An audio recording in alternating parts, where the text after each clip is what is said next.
institutions that have been set, either statutory or constitutional, that have been set up to fight corruption.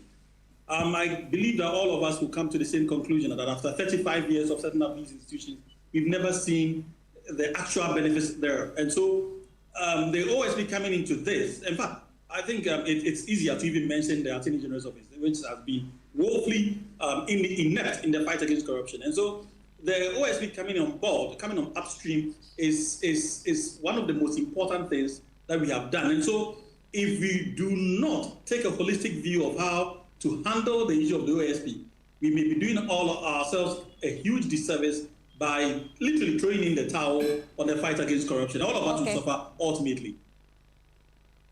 That was private legal practitioner Justice Abdullahi there. Now to some political stories, as the Deputy Director of Elections and IT for the National Democratic Congress, Rashid Tanko Computer, says government will continue to use available resources to ensure constructive criticism of government operation. Speaking in an interview on Hot Edition of 3FM, he stressed that while democracy allows citizens and opposition figures to scrutinize government policies, disrespectful or abusive language undermines democratic rules and values and national cohesion. Of this country, we have the Constitution. The Constitution is very clear. And no part of the Constitution, as we speak now, has been violated.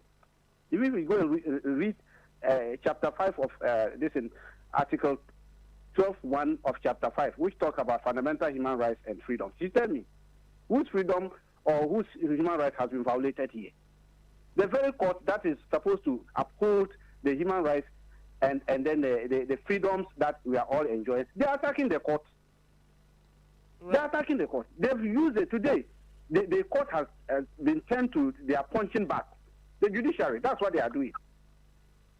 Yeah, but they are accusing you of same. So lawless people will not enjoy the freedom you and I enjoy. Yes, but you cannot be lawless and expect to enjoy freedom. Now, his comments come on the back of a petition by the opposition New Patriotic Party to the diplomatic community in Ghana to take interest in what it describes as a deteriorating human rights and democratic governance in the country.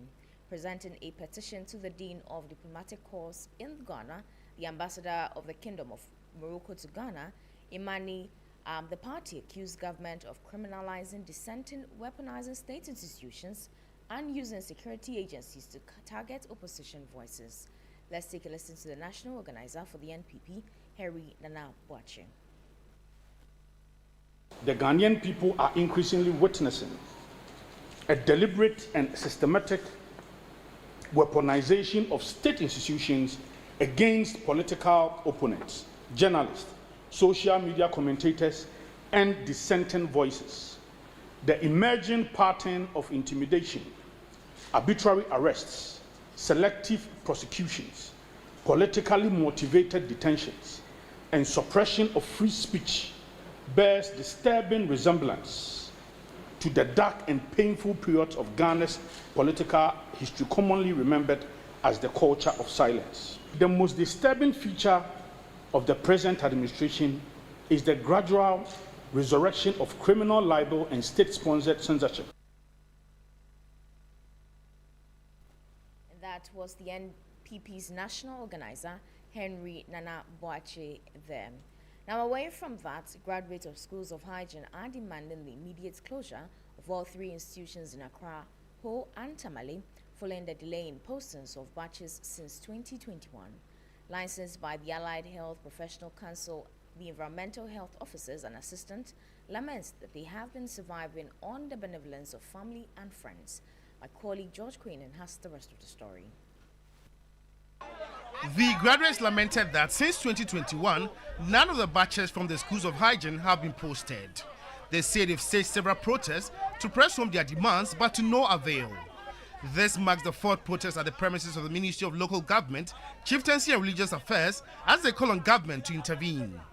The graduates say they become a burden on family members and friends on whose benevolence they currently survive. It's like 6 years now, no posting for us. So we want them to post us. If not that, they should cancel the school. They shouldn't do any admission again. They should cancel it. That means we will know that the school is not no more. We are even like a burden onto you now. We take money from our parents and they keep asking us, hey, to go school, we should have even attended the universities and roam about looking for jobs. That one is better. But they give us hope, making us believe that after training, you'll be out with employment. This is our fourth time doing this demonstration. We've been speaking with you people for so many years. Before this demo, flyers came out. You are aware we are having this demo. Since morning we've been here. Nobody has come out to even come and speak with us.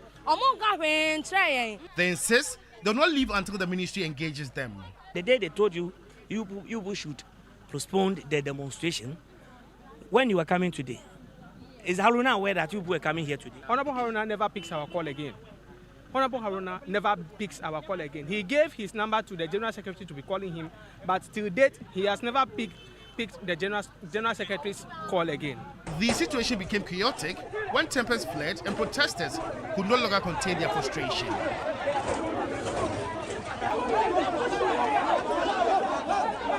At a time when government is championing sanitation initiatives, the graduates of the schools of Hygiene say their deployment would be critical to achieving its vision for the sector. George Quenin, Ministries, Accra. And that's how we end the news here on 3FM 92.7. For more news, please check our website at 3news.com. I am Enyuna Panda. Business News is right up.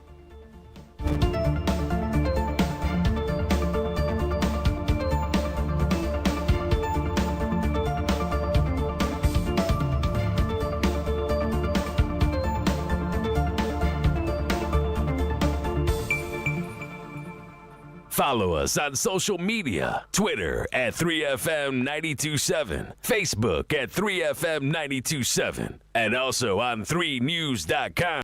Follow us on social media, Twitter at 3FM927, Facebook at 3FM927, and also on 3news.com.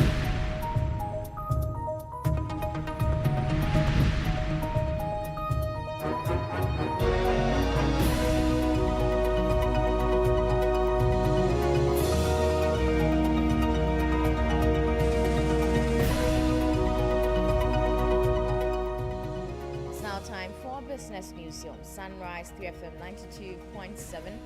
Coming out this morning, the Bank of Ghana set to announce new policy rate today as MPC weighs fall inflation, CD stability, and rising global energy risk at the end of 130th meeting.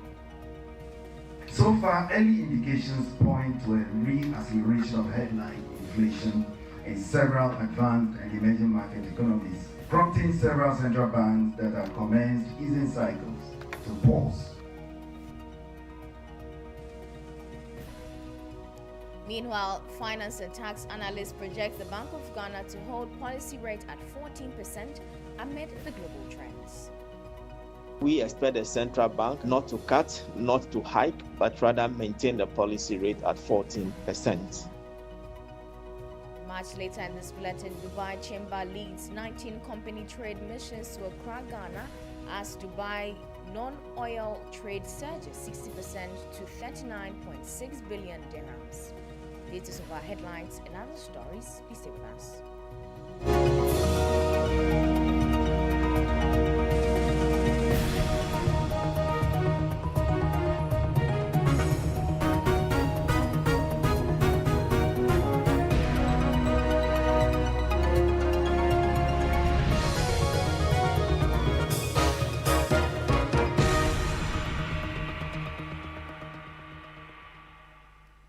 On to a first story now, where the Bank of Ghana is expected to announce a new benchmark lending rate later today, following the conclusion of the 130 Monetary Policy Committee meeting amid improving domestic macroeconomic indicators and renewed global inflation concerns linked to the rise in crude oil prices and geopolitical tensions in the Middle East.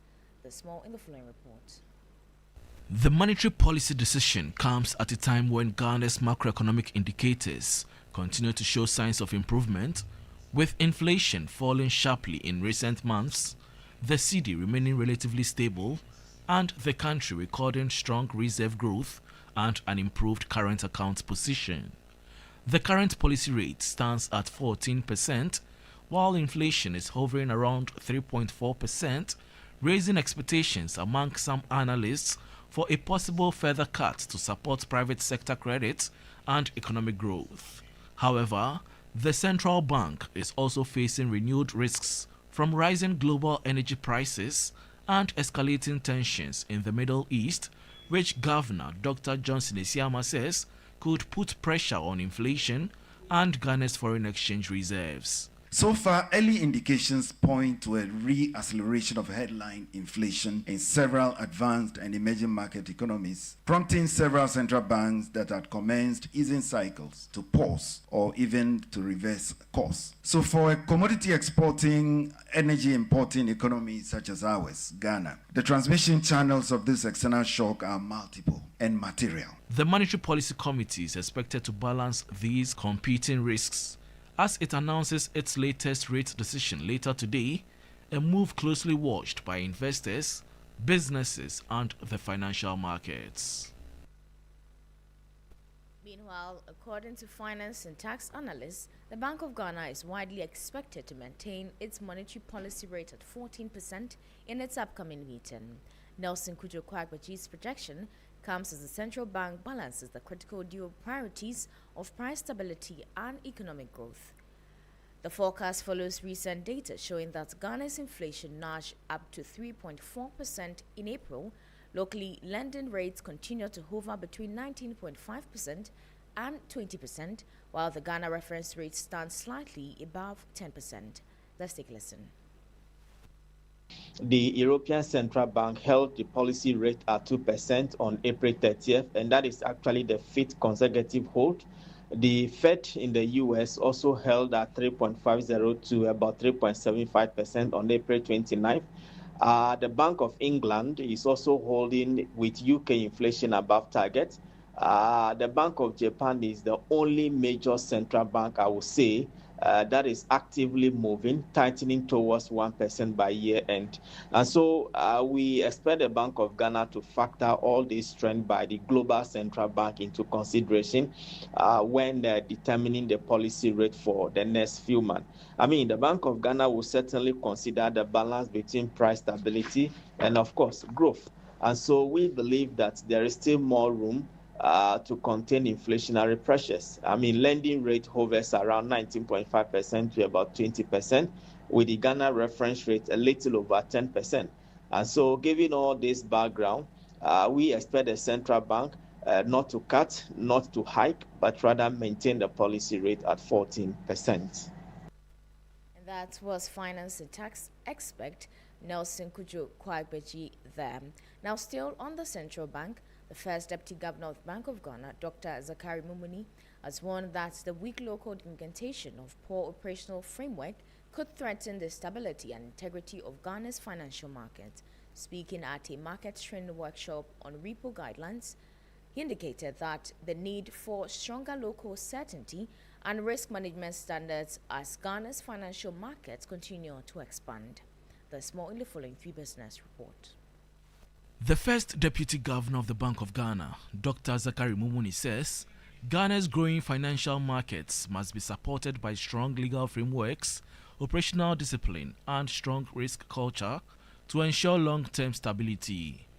The integrity of Ghana's financial markets cannot rest on informal conventions or ambiguous documentation.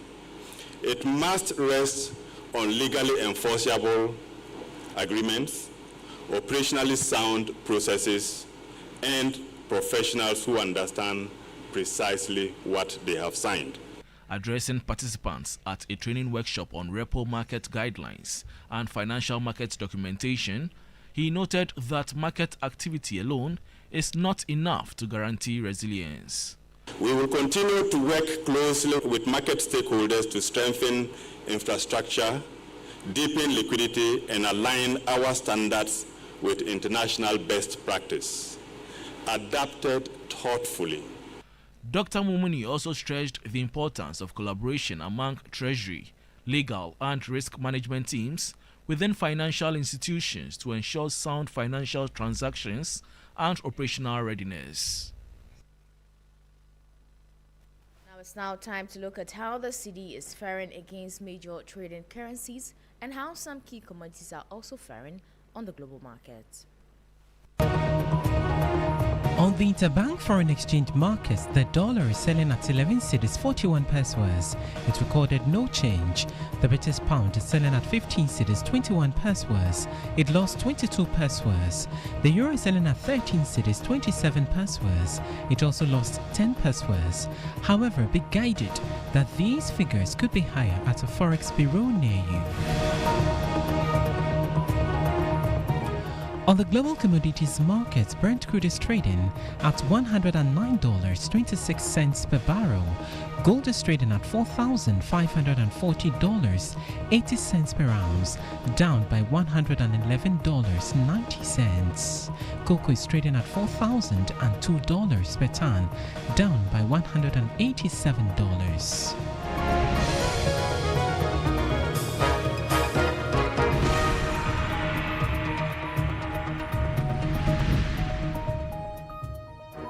And updates from the forex and commodities markets. That'll be all for business news here on 3FM 92.7. For more news, please check our website at 3news.com. I am Enyunam Haliga. Sunrise continues.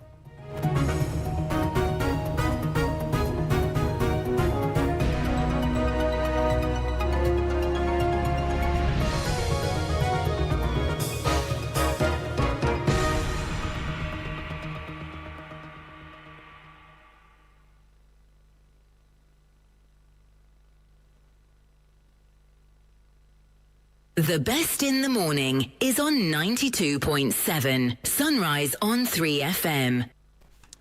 A big thank you to Enyunam Haliga for helping us with the 6 a.m. news as well as the business news here on the 3FM Sunrise. It's 22 past 6. Hello there. Thank you very much for staying with us here on 3FM 92.7. This is the 3FM Sunrise. It's the best breakfast show in the capital. And here's why. We're starting off with our message of motivation for today. And over the last few days, I've run along or met very interesting quotes, and from which I decided to share a message with you. Today, I'm deciding to share a message with you on this simple but powerful quote. The degree to which a person can grow is directly proportional to the amount of truth they can accept about themselves without running away. And honestly, that may be one of the hardest things any human being will ever do. Growth is not only about learning new things. Sometimes growth is about facing uncomfortable truths. The truth that maybe we procrastinate too much. The truth that maybe our pride is hurting our relationships. The truth that maybe we blame others for things we also contribute to. And the truth that maybe some of our habits are keeping us stuck. And many people spend their entire lives running from self-awareness.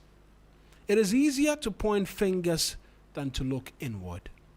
It is easier to protect the ego than to challenge it. And most certainly, it is easier to pretend than to confront. Here's the interesting thing about this truth I speak to you about.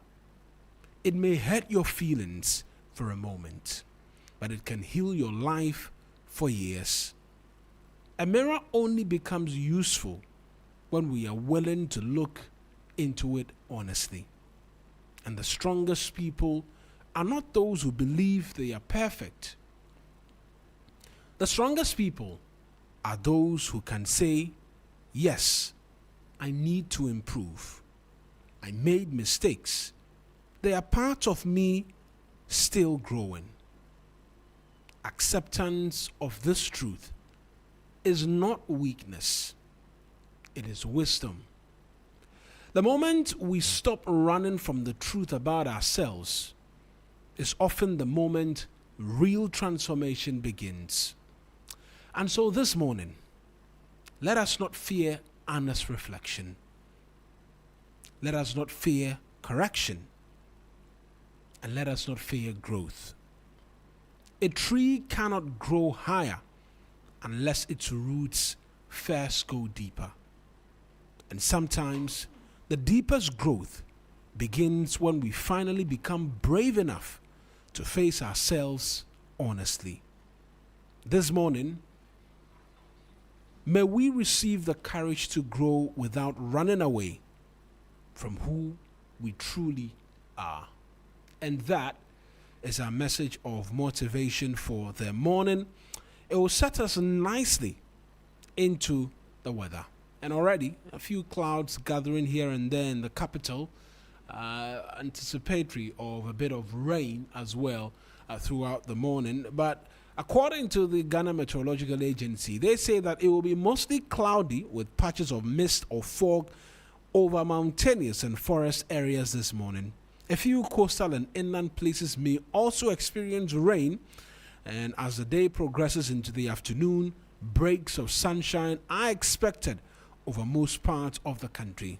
However, thunderstorms or rain of varying intensity are likely to affect parts of the coast and inland areas, extending into the transition zone and parts of the north during the afternoon and evening hours. So a bit of rain expected. It started in some parts, a bit slight drizzles here at Media General as well this morning. We'll get into, right, so Domi Pillar 2, right? It's been raining in Domi Pillar 2. DJ Phil tells us it's been raining already in those parts. And so a bit of rain. If you're yet to leave the house, 6:27, you should be getting an umbrella even as you step out. And we'll get into all of the details, big conversations for you. And Arsenal, after 22 long years, are Premier League champions. How about that? Bela Shan, Makafui Manyo, and the host of the gang, Lord Okuno, who I knew back in SHS, and we teased for a very long time. Isaac. Oh, how could I forget Isaac? How could I forget Isaac? All of them will be celebrating in grand style, and the parade will be on in North London. And do I know if Arsenal fans in Ghana are going to do anything? Well, they must. After 22 long years, they must.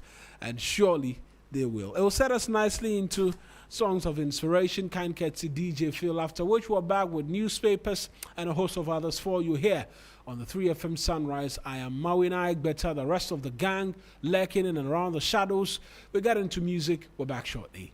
3FM Sunrise.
Is it DCOP or ACP?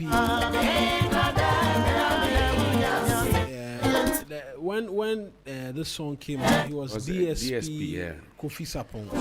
From So now ASP to DSP to superintendent to chief superintendent to ASP. So he's assistant commissioner of police. ACP. And then after that, he has 2 more ranks ahead of him to be DCOP, COP, and then obviously, if the system finds him worthy, it will be made IGP. Yeah. If the system finds him worthy. Yeah.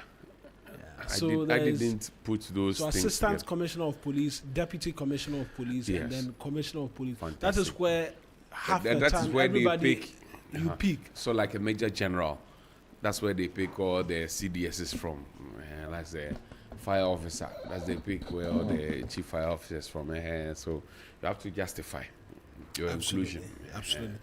Good morning to all of you guys. Kay as well. Good morning to you. I trust that the night was kind. Okay, Kojo has been writing. He's been writing a lot of things. We have to start investigating him briefly on some of the things that he's been writing. He's been writing. Richard Brighton came to me the other time and said, hey, Kojo,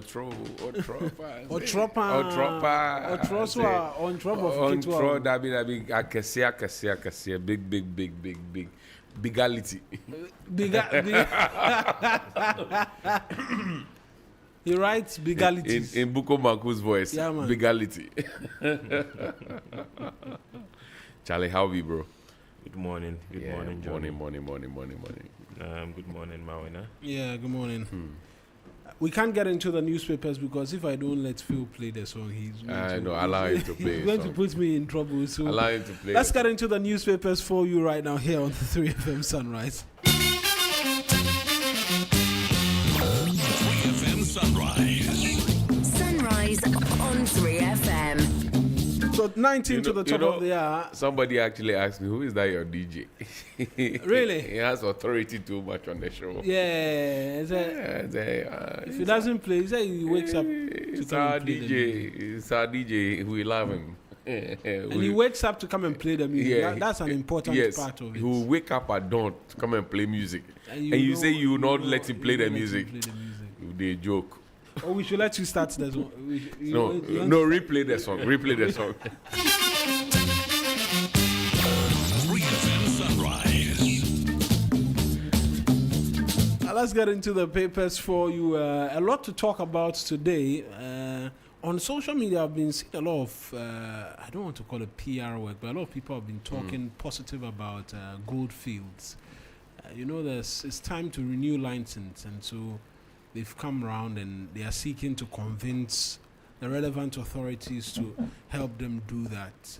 Following what has been renewed campaigns by the IEA that, look, let's localize and have local persons take charge of all of our mineral resources, particularly in the aspect of gold, because we've developed some competence over the period.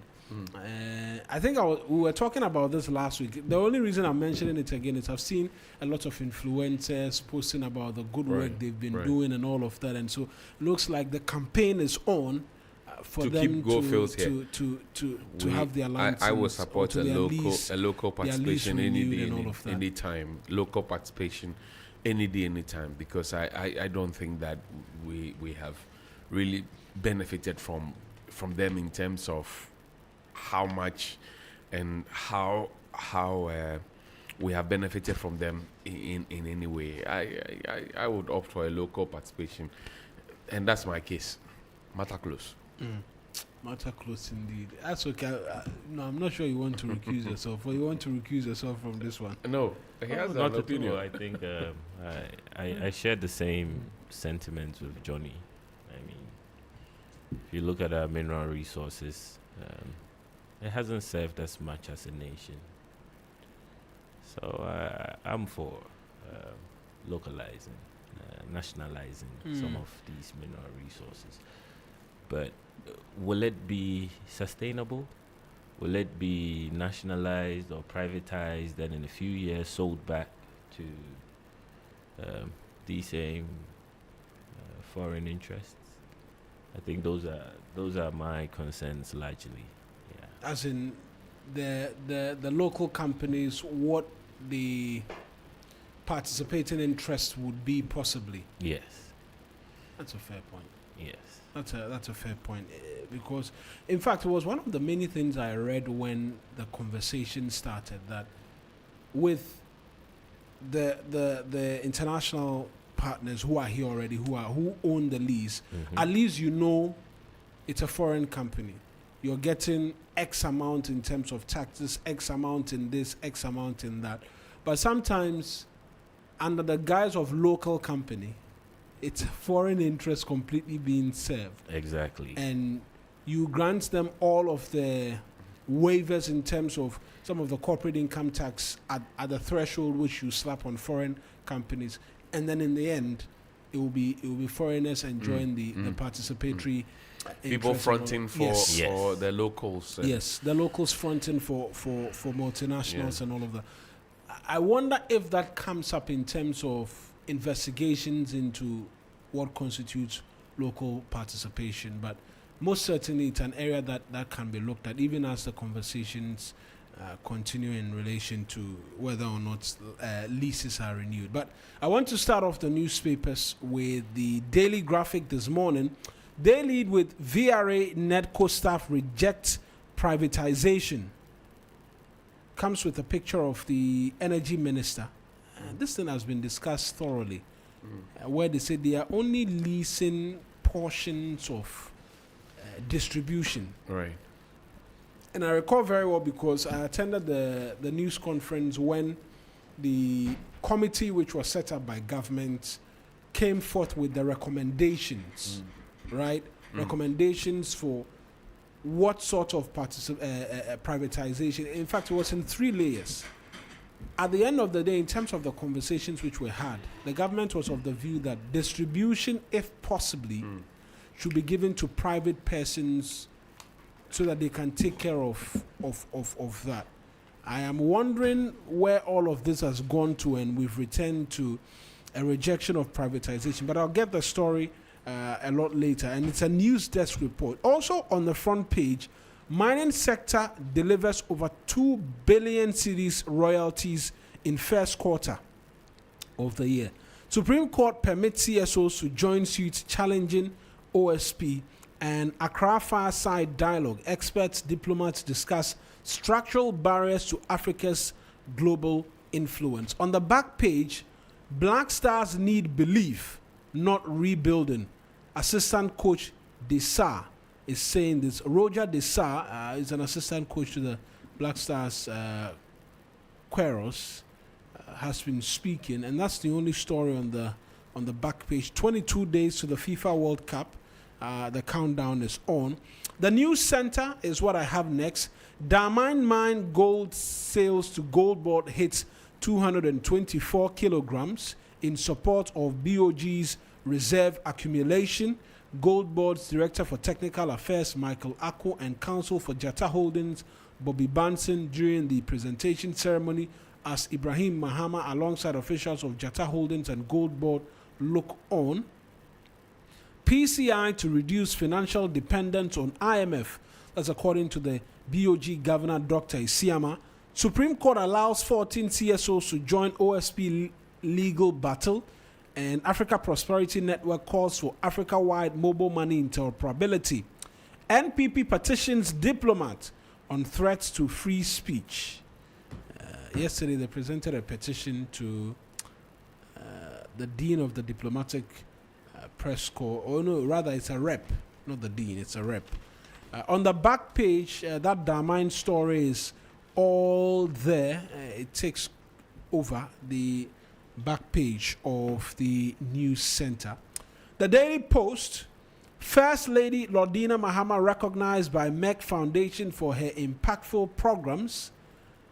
A number of my colleagues as well, Sarah Pencro and Grace Hamwa-Jiman, were awarded during that ceremony yesterday by MEC Foundation. You have pictures of it on the back page of the Daily Post, as well as the First Lady Lordina Mahama was honored as well. Supreme Court dismisses application to halt trial of former NSA Deputy Director. That's also on the front page. And NPA CEO, Ghana remains confident in its fuel pricing policy framework and supply security arrangement. Those are the details I have on the front pages here. Kay, I'll come to you on what you have as well. Yes, the New Guinean Times. I have on the front page, Southern Ghana faces flood threat. GMET warns as heavy rains approach. And then we have Mr. Peter Derry speaking on behalf of MEST. Says nation needs $53 billion to fight climate change. That's the Ministry of Environment, Science and Technology. Yes. We need what? $15 billion? Yes, $53 billion to fight climate change. How much revenue do you reckon? That's a lot of money. That's 530 billion cedis. 53 billion. Yeah, that's a lot. That's more than... Okay, could you just mention the thing as if it's some small money? Yeah, $53 billion. Yeah. Billion. That's almost 2 times the revenue possibly that GRA could raise for this country. Almost 2 times. And then NPP petitions diplomatic corps over alleged political persecution. And government to roll out 2026 to 2030 decentralization framework, says the Executive Secretary, IMCC. Right. Then we have the Accra Times also. Front page, it says Afoko, a born leader, educationist vouches for integrity. And we also have partner APNAC to fight corruption, Bagbin calls. That's the speaker right there. And we have Fifi Kwete calls for unity and patriotism. He's been speaking. Yeah. He's been on that campaign for a while. And APAC grateful to Bulsa South supporters in Accra, assures them of more development. MPA Western Naval Command destroy illicit fuel boat. And Michelle Camp residents cry for potable water supply. Michelle Camp residents. 1 billion. Yes. So that's it for the Accra Times. That's it for the Daily Guide this morning says NPP petitions diplomatic community over political persecutions. Also embattled NP faces Dutch court tomorrow. Ohene Kwame Frimpong, Member of Parliament for Asante Achim North, there pictured there. NDC scribe dies in hotel room. Oh, Isaac Bacha, why did you die in the hotel room? Okay. Illegal miners. Going to catch. You know, sometimes it's good to change your environment. And he died in the hotel room. He changes environment, unfortunately. Okay, all right, it's okay. Illegal miners invaded Wuntumi's mine, according to the ex-deputy minister. Supreme Court blocks Giftiowari's move to halt trial. We discussed this last week, Parana, didn't we? The custodian newspaper this morning says NDC has failed faster than anticipated. Anodompre fires Mahama's government. Also, NPP petitions foreign diplomats over soaring state condoned persecution. Zoom Lion Kenya to transform Nairobi waste management system, and PIAC highlights Ghana's failing oil production. On the back is the same. The Bank of Ghana is warning also against weakening financial market documentation. What's on the front page of the publisher? I tell you. The new publisher paper says, I fired judge's lawless conduct, not his person, according to Alexander Osahin Alexander Apenyomarking. Stop harassing our people or face revolt. MPP wants government over 16 political arrests. We hear. That's it for me, Mawuena. The comment I think was on the Facebook post. yes, was a bit unfortunate, right? Because we've all been fair in condemning the sometimes overly incessant use of sections 207 and 208 of Act 29 in wanting to pick persons up. Because I am yet to see prosecution, maybe someone needs to remind me, that has gone all the way to the end in relation to sections 207 and 208. Right. But for the national youth organizer of a party to suggest that weapons and what have you was going to be, they were going to arm. They were going to weaponize their base. Their base. Their base, yeah. Respectfully. Yeah. Respectfully. Because it's not something we want to repeat on air, so don't even. No, he's not going to play. No, he's actually. Okay, for our viewers on Facebook. You know the interesting thing? You know. This gentleman is called Salam. You know what Salam means? Peace. Why is it not being peaceful? You know, we I mean, when I talk, no, it's okay. Don't go there. You know, like courage is afraid of a dog. Wisdom feels exam. Some of the comments, those ones don't go there. Yeah. Some of the comments. Because somebody is named Courage, but he's afraid of a small puppy. Yeah, the wisdom. I mean, it's no feels different. The exam. It's no different from what they are preaching against.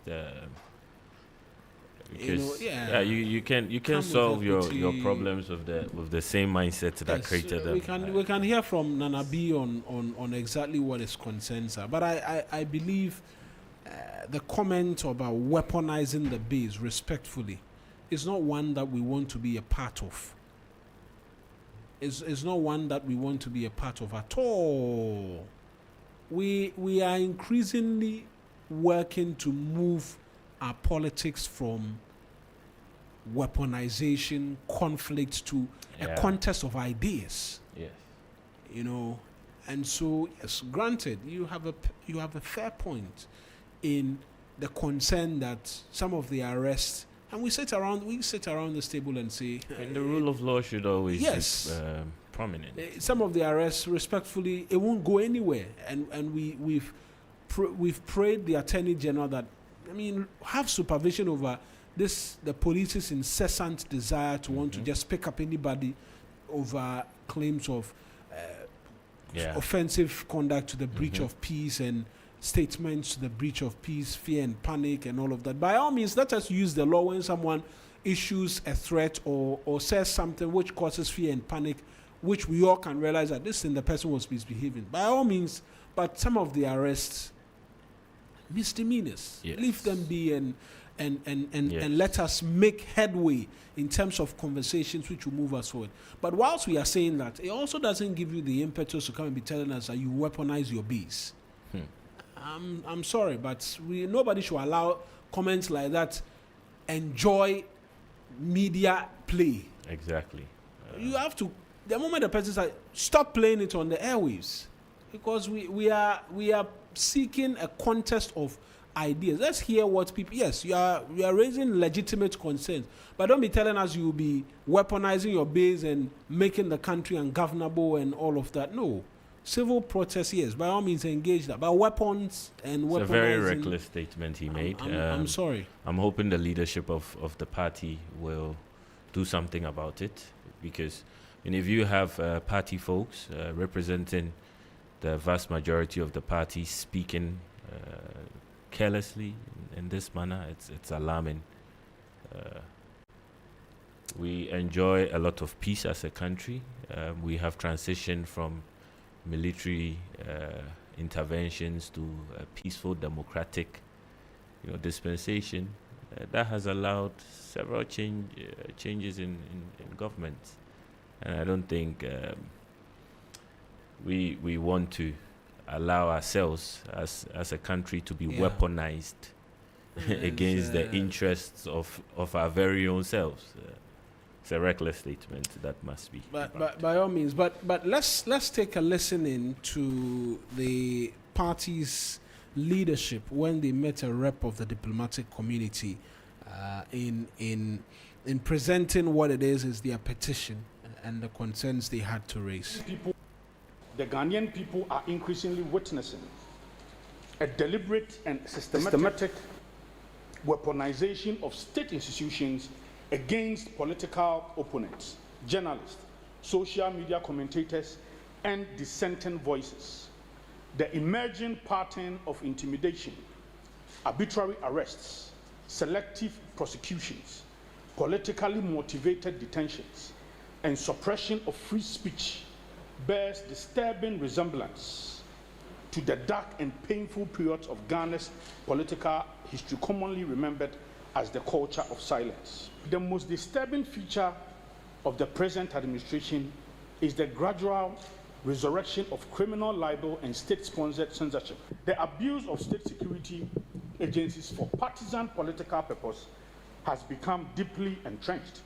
National security operatives, National Investigation Bureau, IOCO, and the Ghana Police are increasingly being deployed against opposition figures in dramatic Rambo-style arrest, midnight raids, dawn invasion of private residences, and prolonged detention under onerous and punitive bail conditions. The selective and partisan application of the law has become impossible to ignore. We decided to show a lot of deference to the diplomatic community, so we decided to come with this respected number of men and women, not to come with any form of demonstration, not to trigger any form of problems, and that is why we have come here. As you heard my national organizer read to you, the general secretary of the party and the minority leader and the president in waiting, Dr. Mahmoud Bawumia, sent us to come and do this peacefully. Please, Your Excellency, we need action. First of all, the first action is to release Abronya DC. That we do not know. In fact, this court has not given us any day time for him to reappear, for him to be released. This is how the abuse is ongoing, the onslaught. And this is a judge who has predetermined the matter before the matter is even dealt with.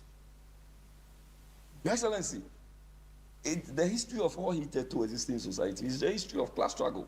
When this goes on for more than necessary time, we are not going to sit down and watch. If it is about killing us, I have told my family, and I'm sure a lot of people would. If you see that your father hasn't come home, understand. That is the kind of business we are in. That this government, headed by President John Dramani Mahama, does not understand that the criminal libel law was repealed. And that he's brought in the state that we call the culture of silence again. Somebody says, Dumso is back. You get the person arrested. This is it. And is Dumso not back, Your Excellency? Well, that's the Deputy Minority Whip, Ahmed Shaib, speaking with the rep of the diplomatic community. And so, yes, I think in listening to them, Nana B's comments were sound, and kudos to him on that front. I think when you meet the diplomatic community, well, you're allowed room to exaggerate. You're allowed room to put out your case strongly in the manner in which you believe, and so it's fair. I just felt that Salam's aspect of weaponizing is the only place where I drew the line in terms of everything that they did yesterday, which is well within their rights, and to an extent you can say commendations as well to them in that regard. But the commentary surrounding weaponizing is where we draw the line this morning and say that the statements can be cleaner in terms of all the things that happens. But let's switch focus from the NPP and do some other matters. And I want to take you to the front page of the Daily Graphic, because we know that staff of VRA and NEDCO are rejecting what is privatization. And the story reads that they've rejected a proposal, a government proposal to introduce private sector participation into the distribution of power in the Northern Territory. They say the arrangement will transfer complete operational control to private entities while ignoring the structural challenges peculiar to NEDCO's mandates. They added that the idea was therefore unsuitable for the unique operational context of Northern Ghana, while the module constitutes full privatization disguised as participation.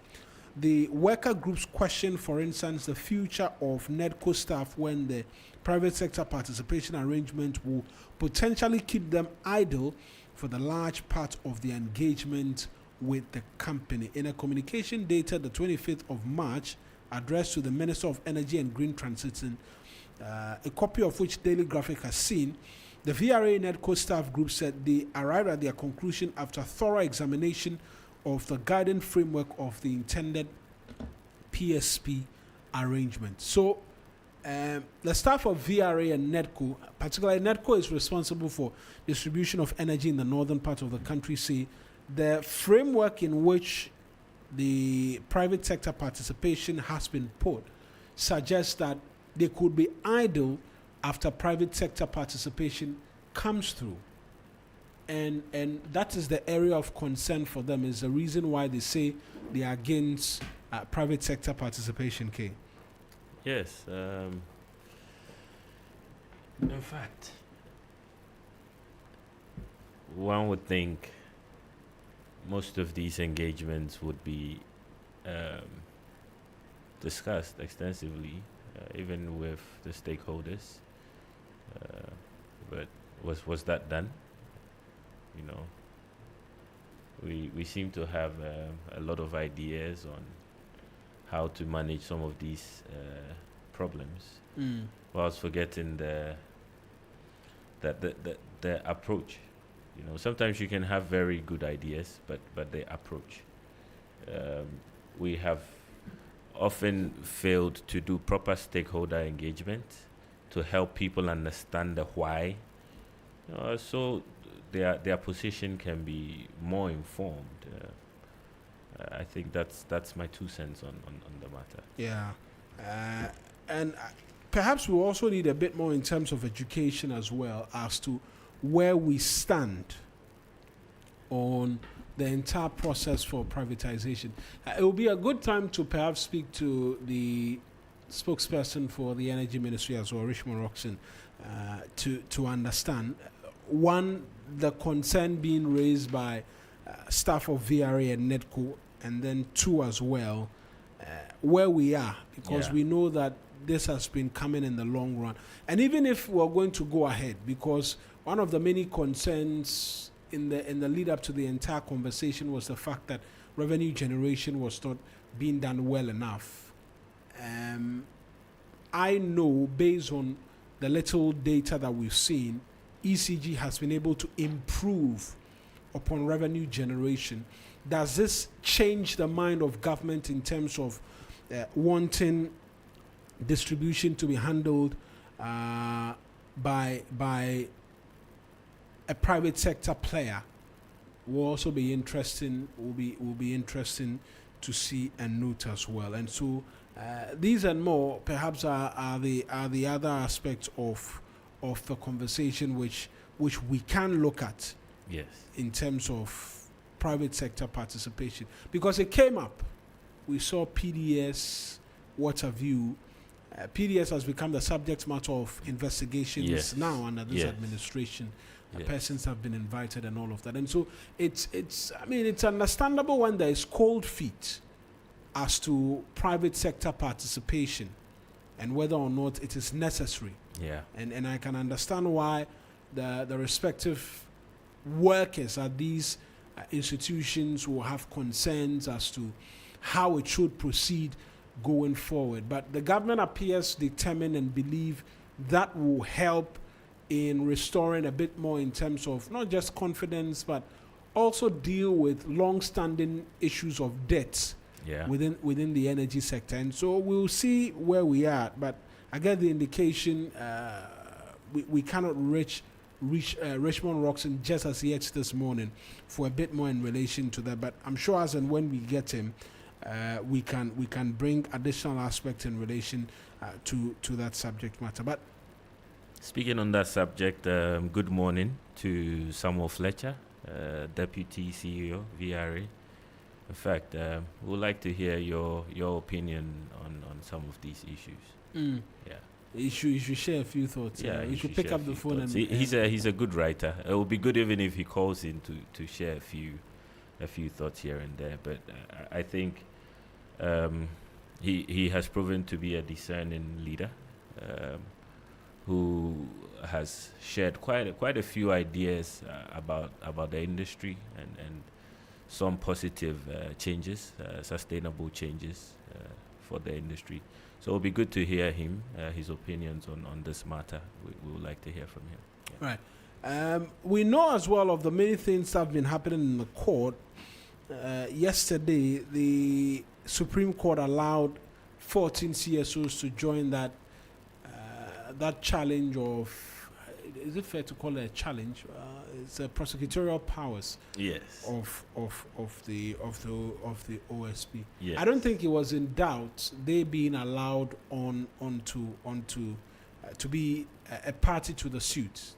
It didn't come to me as a surprise. I don't think it did to you as well. But my only, I won't call it concern, but for want of a better word, right? Yeah.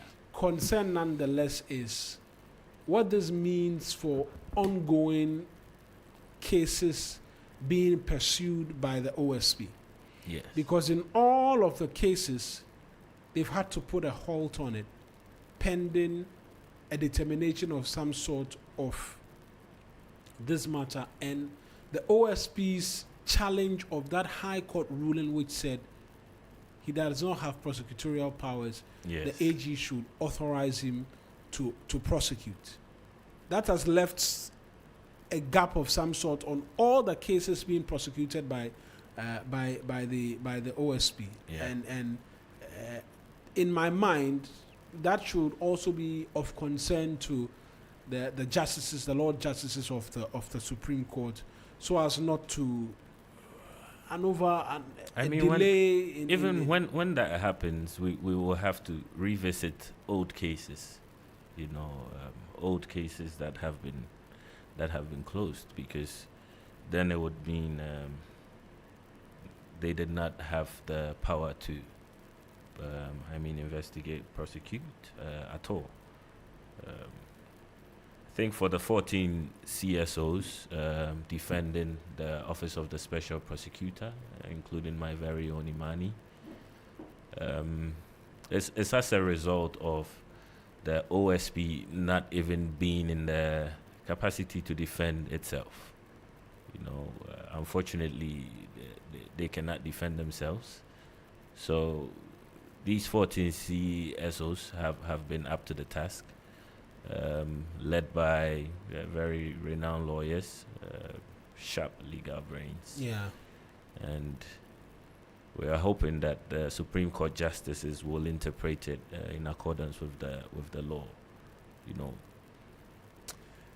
Most certainly, they will, and will seek to bring you details of it as and when it comes to. I'm going to go for this quick break here on the 3FM Sunrise. When we return, a bit more in terms of details for you on the newspapers and some others here on the 3FM Sunrise. Stay with us.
mean for his prosecutorial powers.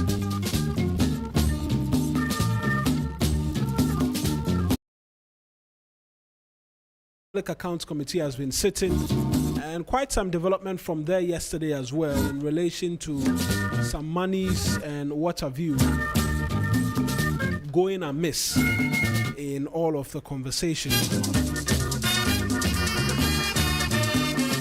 Still in studio with Johnnie Hughes and K. Kujo, 7:17 here on the 3FM Sunrise. So on the prosecutorial powers of the OSP, you were suggesting that this could mean a number of cases done already. Yes. Could possibly, but I think on that one, maybe you should reiterate, because this one we're saying when we want the break. Yeah. I think that would be different. That Mahama investigations will be different because it wasn't prosecuted in the court. Yes, but you see, the SB has investigation and prosecutorial powers, and he has prosecutorial discretion as well. So if after investigation he says there's nothing to prosecute, I mean, when there's a change, or should they lose in court, and should their prosecutorial authority be curtailed, that issue can be revisited. It can be revisited. I believe what can be revisited will be matters that have made their way to court. So I think you can liken them to the police in terms of investigations. Mm-hmm. But like all other security agencies, they can investigate. And by the way, it's raining. But don't forget that the OSP investigates and prosecutes. Yes. So they have that prosecutorial discretion. That is the aspect which is under litigation. Yes. That investigate all you want. Yes. But when it is time for prosecution, yes, the Attorney General must do it. So if there's a new government that decides that, that there was no authorization from the Attorney General, so even the prosecutorial discretion does not hold, then that maybe means it can be revisited. Then that will then become a subject of another interpretation arguments yes. on the Supreme Court, because then I think that will be an overstretch. Because investigates, they can investigate. If you look at the act which puts them 959, it allows them to investigate. What is a subject matter of debate is if they can prosecute on their own. So the Attorney General has been on that score with the OSP, suggesting that they need to come to them at every point in time to seek for their approval to go ahead with prosecution. Sami Dako, Esquire, who also is my very good friend at GIG at the time, he's insisted that, well, we can prosecute, we don't have to come and wait for anybody. Yes. And that's been the bane, the back and forth, the drag and push and pull, all of what has been happening. Are we getting value for money? Because we are spending on the OSP at the end of every month. We are spending on the OSP. We bought them bulletproof vehicles. We brought them whatever it is. Who have we prosecuted out of the OSP's office in relation to corruption-related activities? Who have we prosecuted? We have not been able to prosecute anybody. So they need to come to the center and come and tell us that, oh, okay, Kojo, Mawuena, DJ Phil, Johnnie Hughes, this is what we have done. They have not been able to come to the center to tell us anything. And then they want us to all believe that, we are working, we are doing something. You are not doing anything. Johnny, you are not doing anything. I disagree. You disagree. Yes. Yeah, it's okay for you to disagree. I would disagree because if you go on their website, for instance, you see a lot of successes that they have been able to. Chalk. Yeah, and it's impressive. This is a young institution. It's barely 10 years old, and the institution has been largely under-resourced. I mean, imagine if we look at their budget allocation. Johnnie, let's look at their budget allocation, for instance. Martin Alamisi Kaiser Amidu was the first special prosecutor. Yes. Right? What did he get? Next to nothing. Kiseja Bin came. What did he accomplish? We gave him bulletproof vehicles. Martin Amidu actually, the challenge was him drawing down the money that was made available. I'm saying that because the money was made available. When Kiseja Bin came, we gave him bulletproof vehicles. We gave him money, over 300 staff. No. But he pretty much set up the institution, or in terms of staff. And I'm saying that Martin Amidu didn't get a quarter of what Kiseja Bin has got, or what he got. What are we explaining around?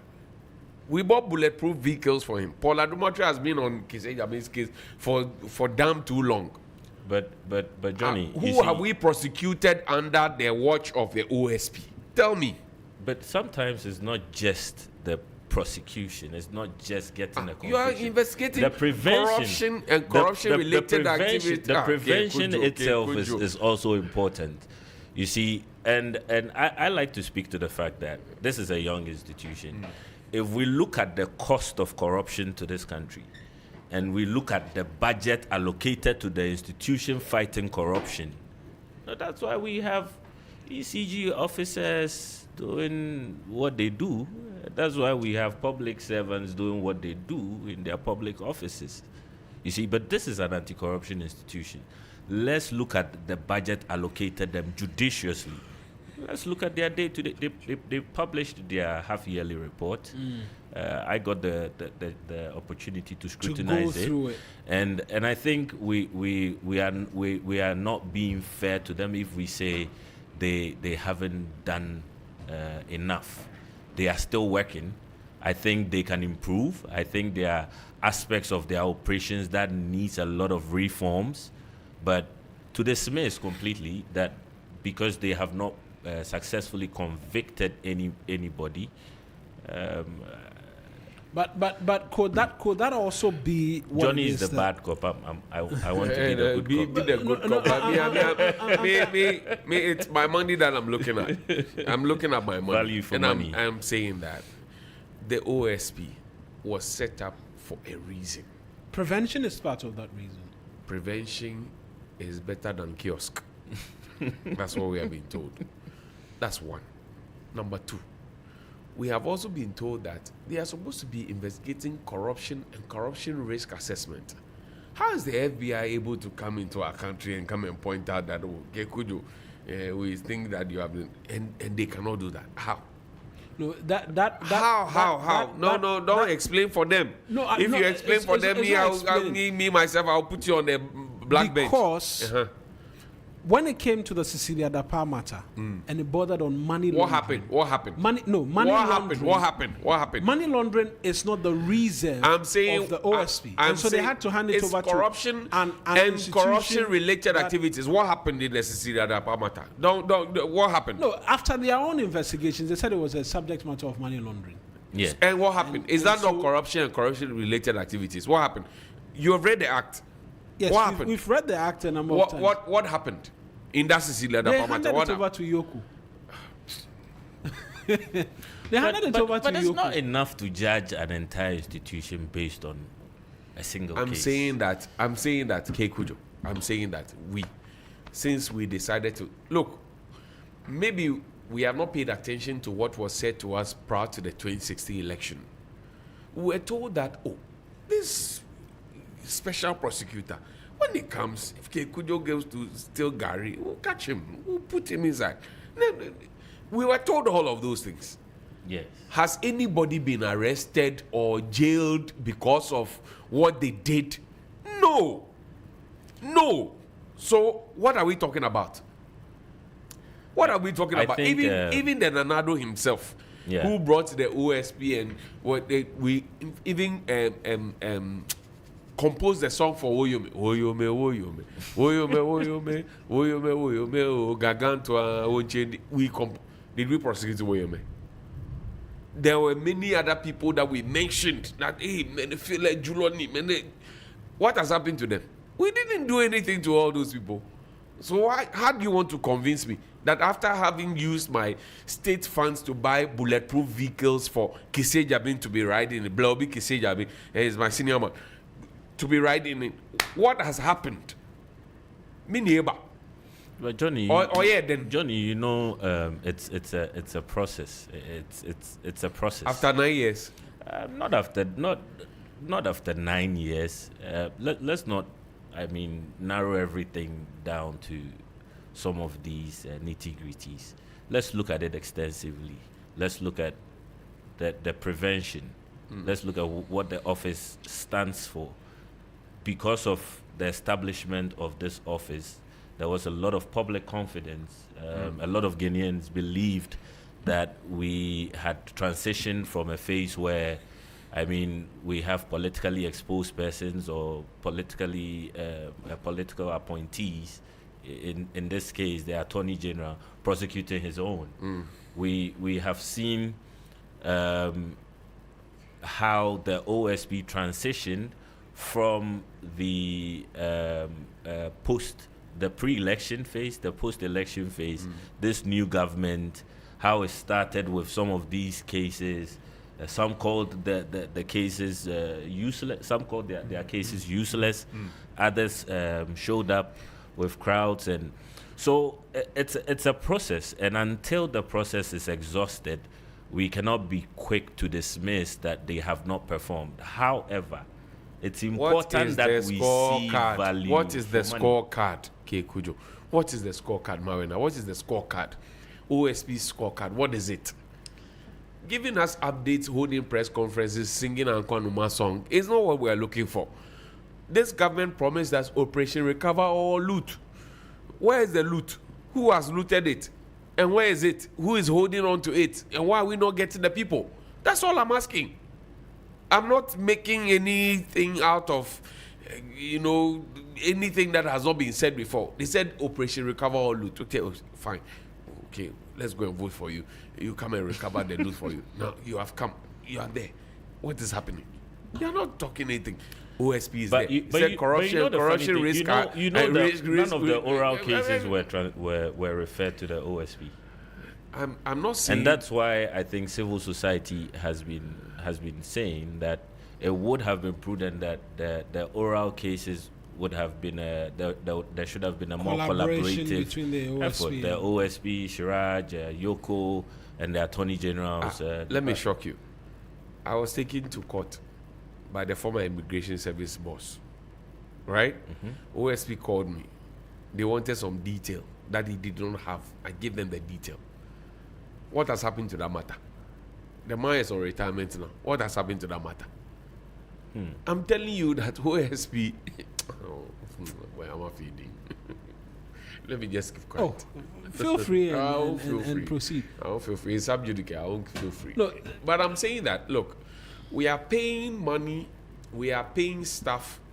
When Martin Amidu was there, he didn't have that much staff, over 300 people, right? And he kept complaining about it. When Kisejabin came, he had staff, right? He even came to request for vehicles, blah, blah, blah, office space, and all of that. What has happened since we gave him that? That's the question I'm asking. Let me tell you what has happened from their website. Tell me.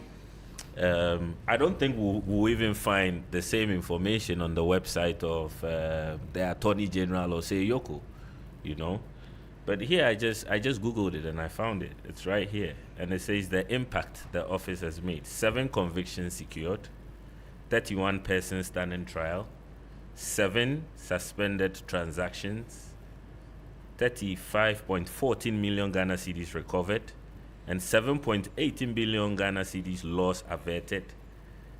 17,475 persons sensitized. So I think for an institution that is under 10 years old, that is under 10 years old, there's room for growth. Is that the excuse? It's not an excuse. It's a fact. But it's you're raising one for them. Let me say this. Could it be that we're in thirst for high-level prosecutions. Look, right? Because the Ghanaian, even the Attorney General is coming under flag that, look, prosecutes the people who were in high places. Who you told us that had done wrong. That you want to go after. You haven't given us one person going to jail. Yes. So what are all the investigative bodies doing? And you come it's and a sentiment you come and do press conferences and come and tell us about people who are guilty and those who are not guilty. Jail the people if they are guilty. If they are not guilty, leave them alone. Yes. That's all my point. And I think that the burden lies extensively on the Attorney General and shared with other anti-corruption bodies, because for me, if we should look at sentiment from a sentiment analysis perspective, we are in a phase where if we were to go back in time in 79, when they were saying let the blood flow, when they were saying let the blood flow, and shot. Now we've transitioned to a democratic phase as a country, and we're not saying let the blood flow, we're saying let justice be done. And we are not seeing jail it. Them. It's not let the blood. No. Jail them. Cage them. And they're not jailing anybody. We're not seeing any strong convictions, any flagship convictions. So I do understand Johnnie as well. I mean, I share similar sentiments. Sometimes I feel like our institutions are not working You be enough. the good cop, let me be the bad cop. Because the people have to be jailed. If you have stolen, you have to be jailed. I mean, it's not negotiable. There cannot be an in-between. No. You have stolen from us. You have chopped Ghana money. We didn't authorize you to spend that money. You have to be jailed. You have to be caged. Justice delayed is justice denied. Then you have to go horizontally. Then you'll be there. Then you wake up at 5 a.m. Then you go back to sleep at 5 p.m. Then we have to insist on that. The Attorney General is playing with us. He has had a very brilliant performance in private legal practice. He has to be up and do the things that we have mandated him to do. We cannot have excuses No. Yes, we will not take it anymore. I agree. He has to move to the point where he has to jail people. Final matter. Right. The rains are on this morning. Yeah. Very heavily. I think over the last 10 minutes it's been very heavy. I can hear it on the roof. A number of concerns already in different parts. We know when the rains come down like this, it will immediately mean flooding in different parts of the country. A message has come through this morning. Prince Erekejie will be joining us a lot later this morning. Is asking what is being done in relation to dredging the Peshi Lagoon. Peshi Lagoon. To avoid a major disaster, he says. Same can be said for the Ullo and for other areas. Ullo and other areas as well. Come and change things for us. It is how it has been pronounced that we have no. They are mispronouncing Peshi, yes. Ullo and a host of other places. Yeah. But Mawuena, why do we have to wait every year and then discuss, come back to this issue? That is going to rain. I've been hearing this since we're going to dredge now. I was a teenager. Year after year, we wait when the time is close. We hear the same conversation, but we forget that there are institutions, there are government agencies that are part of the issues surrounding flooding. How do you license people to build by waterways, and then a few years later we expect that their houses are going to be pulled down? Who licensed them in the first place? The Ullo is close to the Kokma, right? Cloté Municipal Assembly. They are close to them, and they have authorized people to do whatever it is. AMA Submetro is. Sometimes you think you don't even understand. You don't want to even wrap your head around it because your head it will ache. You can't think far. You can't think far. Why do they do that? Why? And the sad part is, fellow Ghanaians trusting state institutions go for permits and invest in building up their houses, and then, I mean, fast forward, they are pulled down.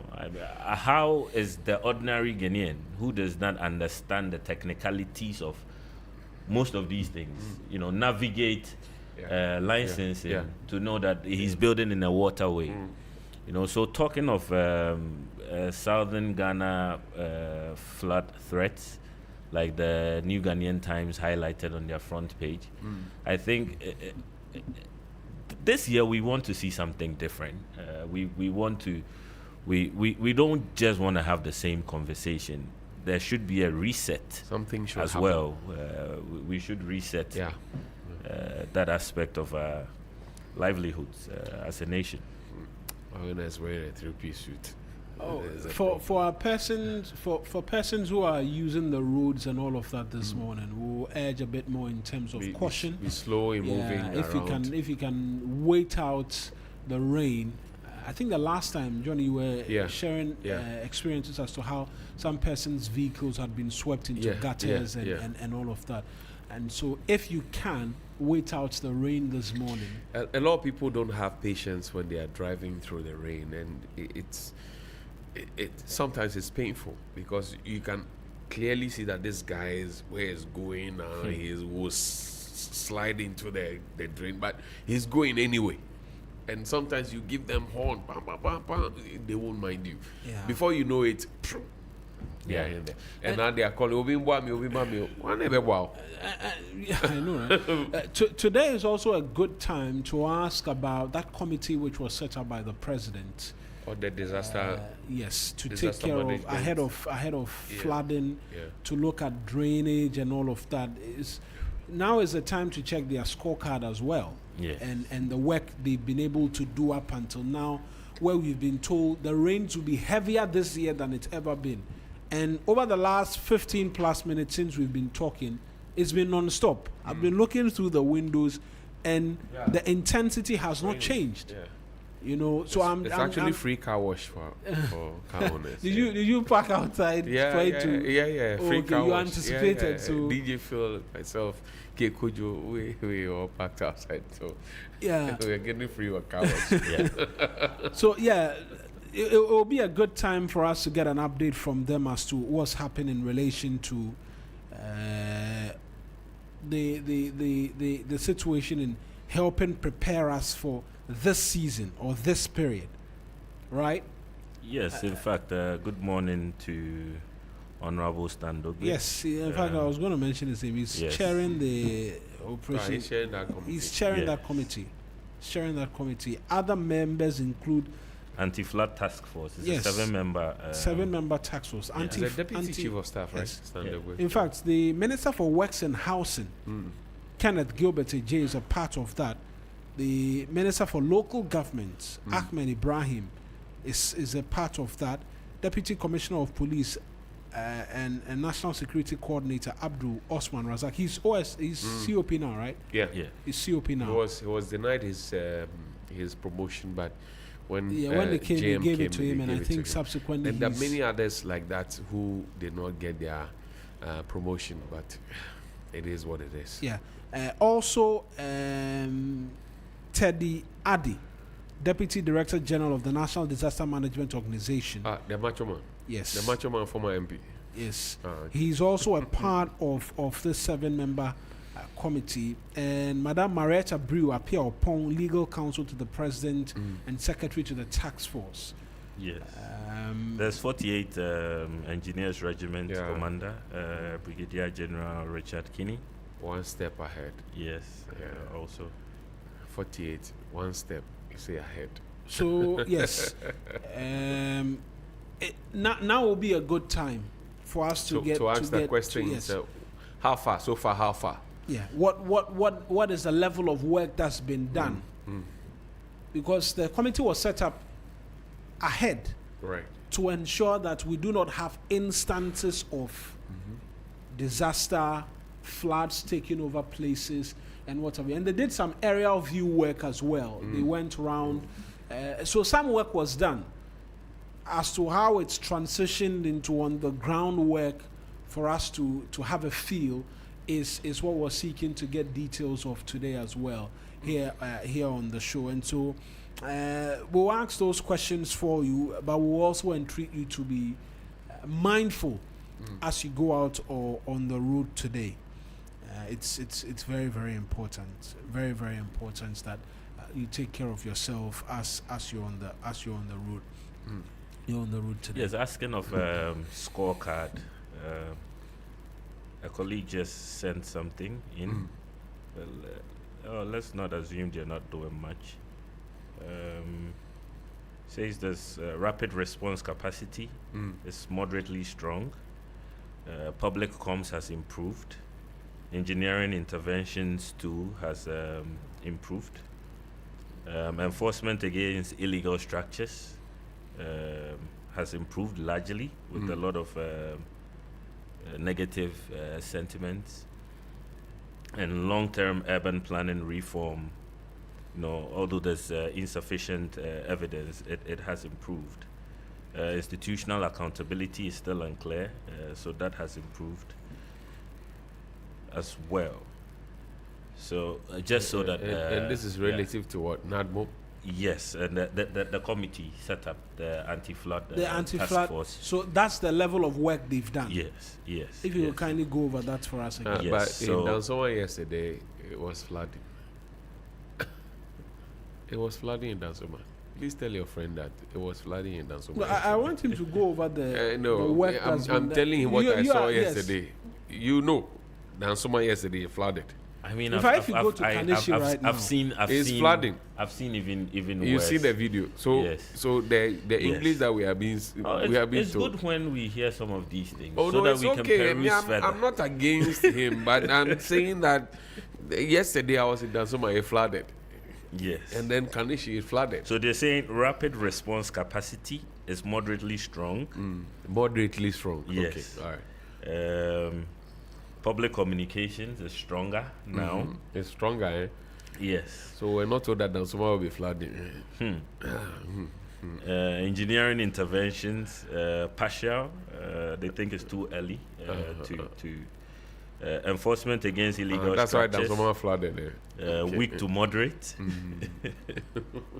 And then long-term urban planning reform as well. Even though there's insufficient evidence in this particular regard, for institutional accountability, it's still unclear. Yeah, so overall, please send a message to your friend. Ask them why Dansoma flooded. I want to hear the reason. Because yesterday I was in Dansoma, it flooded. It flooded. Yesterday I went to the hospital in Dansoma, it flooded. Dansoma flooded when it rained. Yes, you can bear me witness. Yeah. In fact, what Kaneshi flooded, Dansoma flooded, Mataiko. Odoko flooded, Yes. Mataiko flooded. Yeah, So Malam Junction. So please send a message to your friend. Ask him Malam Junction. that this is what we also Shiashi. saw. So it's partial. Right now is heavy. will be the Peshi. Yes. Yeah. Peshi. Yeah. Area right now will be, and in fact, when you are coming from Teshi towards the beach road, boy, that place is crazy. I think on Monday I was on my way to work when it was raining. In fact, the La Palm Royal Beach front, when you get to Labadi, where the road is being constructed and the traffic light is supposed to be at, that place right now, and that's where the Peshi Lagoon situation is happening at. So there are a lot of areas where, as we speak right now, you can mention the age-old problem of Adabraka and its environs, what the situation will be like after what has been 30 minutes of rain. What we don't want is explanations. What we want is solutions. Yeah.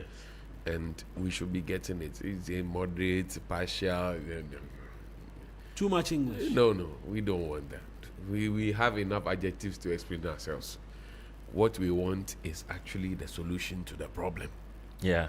And we should be able to get the problems fixed for us and not get explanations of the problems that... Because most of the time, the the reports don't meet the reality. That's the whole point. On the ground. That's the whole point. Yeah. So let's get the solutions. Yes. And then we'll be happy with you.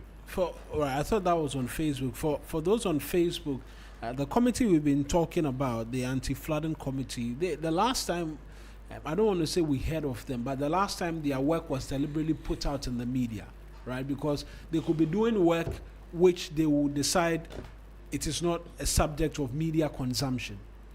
The last time they went around an aerial view of the capital, and that's where they were witnessing, or they saw for themselves what the situation is.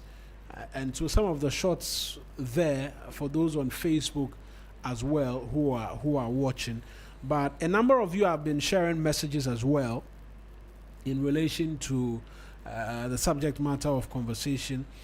Aaron Babakoko Komisa says that, good morning to you. We maintain that the office of the special prosecutor was explicitly established with a mandate to investigate and prosecute public officials whose official conduct is questionable or tainted by allegations of corruption. Indeed, the Ghanaian public can objectively testify that at the very least, the OSP has successfully heightened national awareness regarding several high-profile corruption cases. Consequently, if the Attorney General has constrained or usurped the OSP's independent prosecutorial powers, legal experts and constitutional scholars must intervene to address this systemic conflict, he says. BKB Bless says, good morning, my boss, Johnnie. I really like your fire. Keep the fire. And he drops a lot of fire emojis. On this OSP, no problem. Oh, Ghana, we are not ready to change as a nation. Is it okay? So it says on this OSP, no problem. Ghana, we are not ready to change as a nation. Exactly. And Akoto Nicholas sends greetings as well. A lot of people have been interested in the OSP conversation. Let us know what you make as well of the flooding situation. And if you're in an area where you need assistance, right? Because we know when the rains come around like this, somewhere last year, persons had to be rescued from their homes by NADMO officials. You can reach the Ghana Police Service on 191. Let me get what the fire service helplines are, so that you can reach them as well. I think it's 192, if I'm not mistaken. 192. Yeah, that's it. You can reach them immediately if you're in an area where there's a need for some assistance. 192, or is it 112 as well?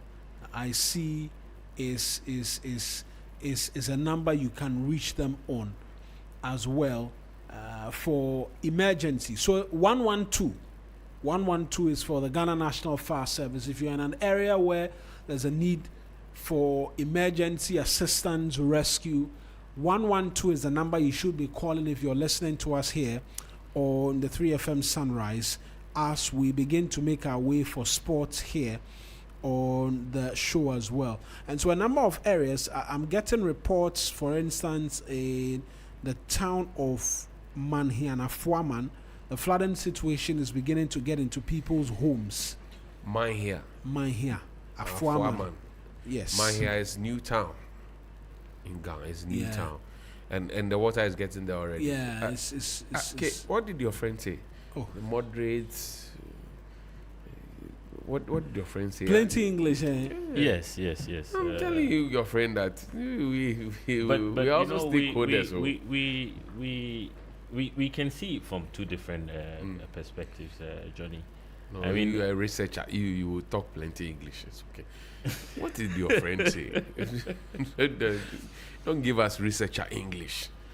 The thing, the water is entering people's homes. I mean, even in a community very, very dear to me, these are recurring problems. Yeah. I'm speaking to people on the Wager stretch. We even forgot about them. From Wager Junction. Yes.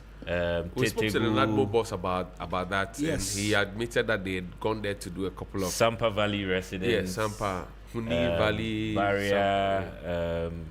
I mean, even the old barrier SCC, the old barrier were still small SCC, stretch.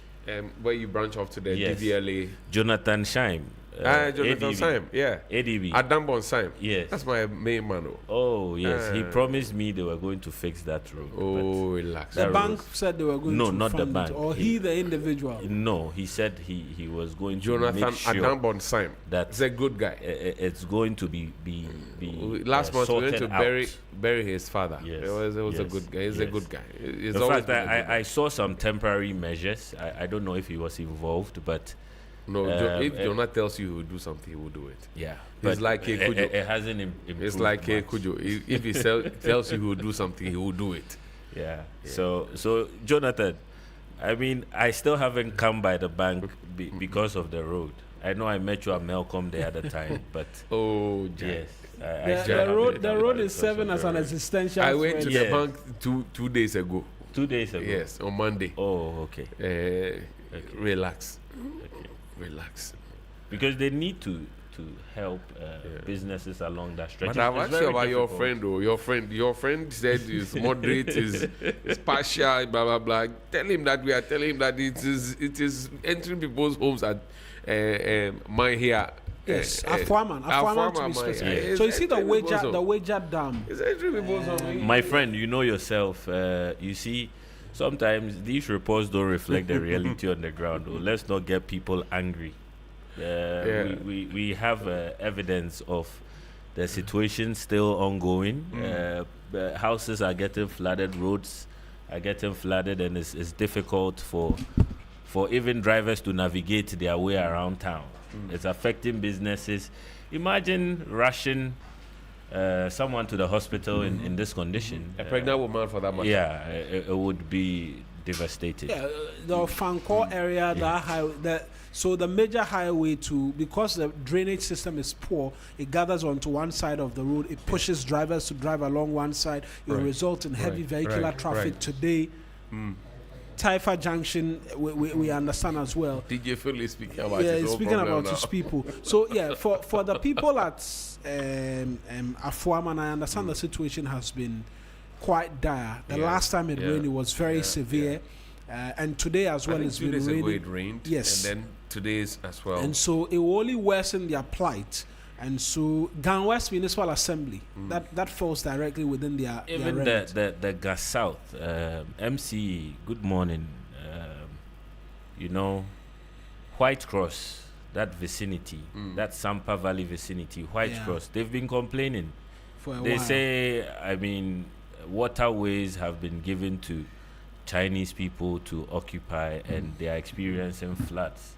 So if you can do something about it, so they don't start pointing fingers, accusing you of being a party to it. Absolutely. Time for us to do sports. Mutala is here. I'm sure he has a question on his mind. Today, I'm not sure he has a question. No, he has. No, we are not forcing him to think about something. I'm not forcing him to think about it. I always have something. The man has something. He trained as a journalist. What are you talking about? Am I not a Ghanaian? Is he not? I've not doubted his competence. Am I not a Ghanaian? In fact, we were on the radio together. So allow him to flow. Yeah, we're on the radio together for years. Yeah. I mean, Radio GIG. Oh, no. That one, you don't go beyond 37. Oh, it actually goes far. Oh, please. I see all the catch me. What I have in mind today. Mawuena, we set the thing up. Of course. It doesn't go beyond 37. I can see. Now you are coming to tell me. No, I'm being honest. I've actually cut the frequency when I was at. Then you were operating beyond NCA. No, I'm being honest. I've actually cut it before. No, so because we were the ones who were the pioneers who did that thing. Respectfully, a cue has been taken. Thank you very much. Aside us now winning the Champions League, I mean, there's this thing on social media yesterday. I don't know if you were on Twitter. They won the league, right? No, yeah. TV3 got a lot of bashing. It's okay. Yeah. It's normal. You were on Twiter. It's normal. Okay. Yeah.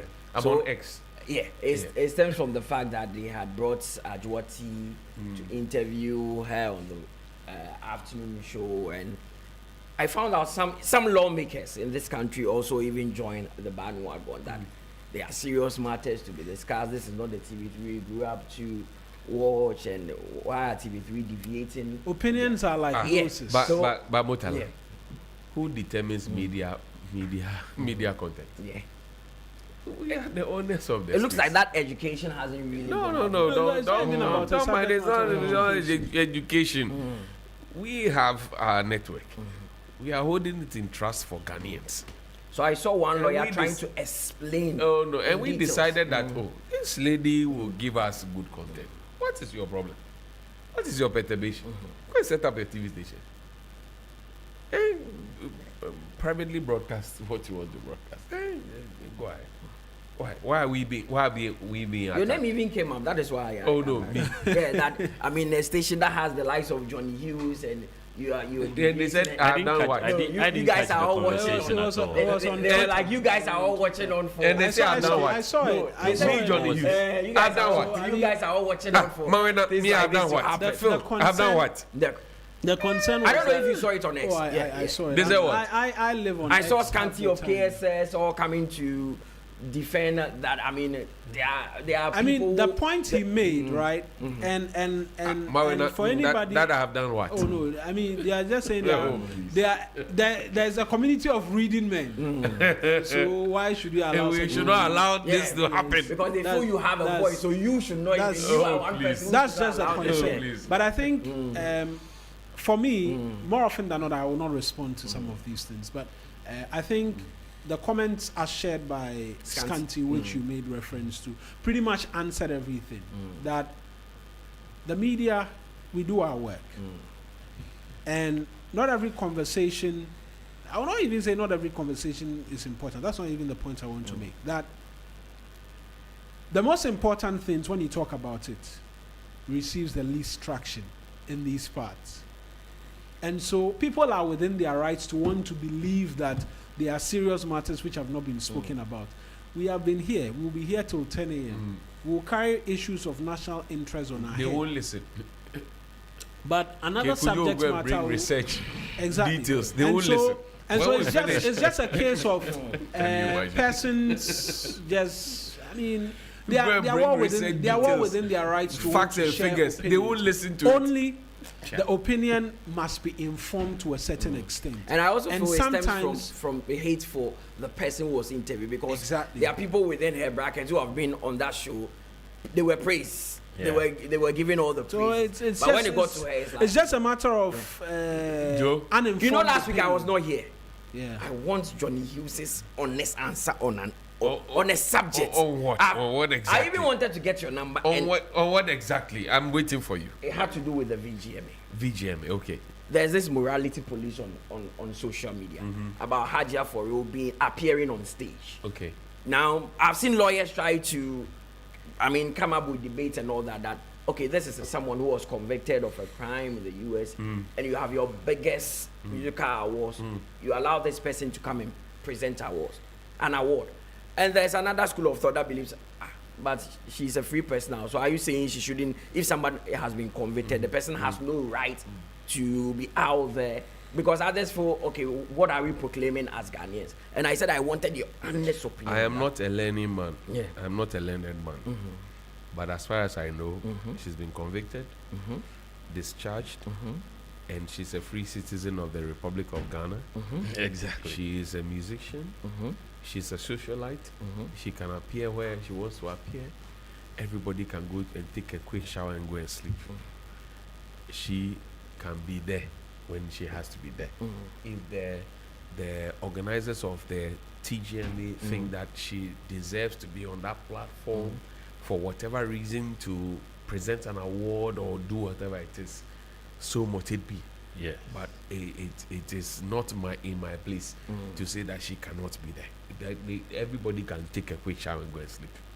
She has a right to be there. She has the right to be there. There's no law that prevents. No law precludes her from being there. She's been picked up. She's been dealt with. Most we're looking at it from the moral angle. What morality? What are we? What morality? What message are we sending to the young Didn't we get gays and lesbians on that red carpet? Should I mention names? I don't know. You will not. You also don't know, right? But you know that mean. If you switch me, I'll switch. I'm saying, so don't switch. So don't switch. I beg you. They were there. Where were those morality antennas? The people, the gays and lesbians who appeared there. Where were those morality antennas? Leave the lady to be on her own. Right. FBI is still in town. They are looking for other people. She has served her term. Let them look for the other people who are also guilty. Find me Kepu. Let's play it. Good morning, Haji. I'm in Ethiopia. Come and do sports for us. Yeah, Arsenal won the league, Mawuena, finally. Please, come and do sports. Please. Come and do Heartbreak sports. for me. Please, we don't want any Arsenal news. We beg you. Come and do the sports. You are big. I beg you. I don't want to talk about Arsenal. Look for the poker music. Let's do sports. No. Play the thing. Let's do sports. Let the song play. When we come back, we will do Cooper because some of the things it's best left to music.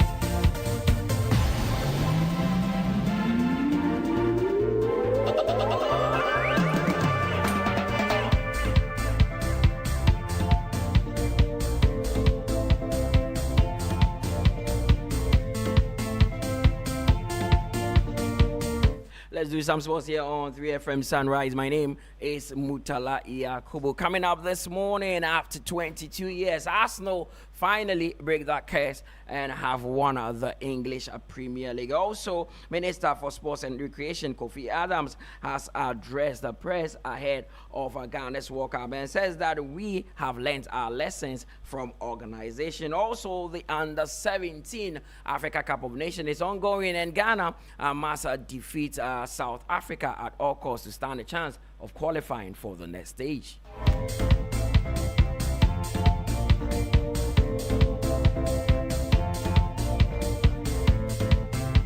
Let's now settle for the details. We're just 23 days to the 2026 World Cup. Minister for Sports and Recreation Kofi Adams has vowed to avoid past mistakes at the Mundial, citing past tournaments as case studies. He stressed the importance of accountability and efficient organization while addressing the media. Learned a lot of lessons. Some of the things we are trying to avoid, we don't want to repeat them. For example, the oversight committee or the ministry is not going to contract any caterer to cook for anybody. Anyone who says she is a good chef, she is a good cook, or he's a good cook, when you know where Ghanaians will be staying, go there, go through processes, cook your food. If it's good, if it tastes well, the quantity is good, the Ghanaian fans will go and buy your food.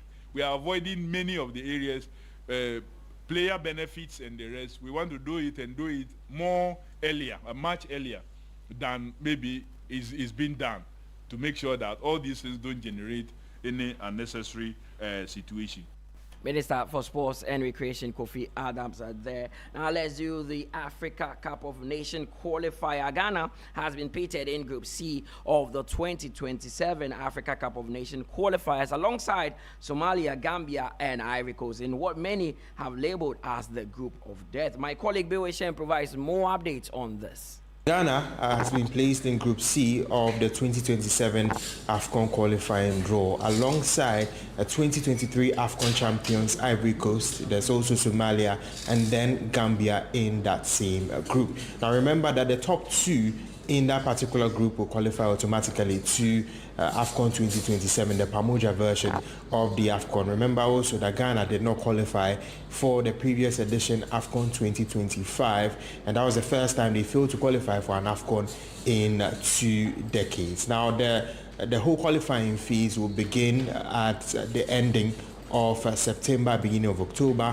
and then there will be match day 3 and 4 in between November, and then match day 5 and 6, which will be the final match days in qualification, which will be happening at the end of March. And so there will be some pressure for Ghana after the World Cup campaign to try and qualify to the 2027 Africa Cup of Nations. My colleague Bill Shen there talking about the 2027 AFCON qualifiers, where Ghana will have to come up against Somalia, Gambia, and also the Ivory host. Still on the World Cup, former Ghana international Lai Kingston has spoken candidly about the disappointment of missing out on the Black Stars squad for the 2010 FIFA World Cup, describing the decision as it still hurts him later all these years. Now, speaking in an interview with Reese, Kingston admitted the news came as a major shock to him.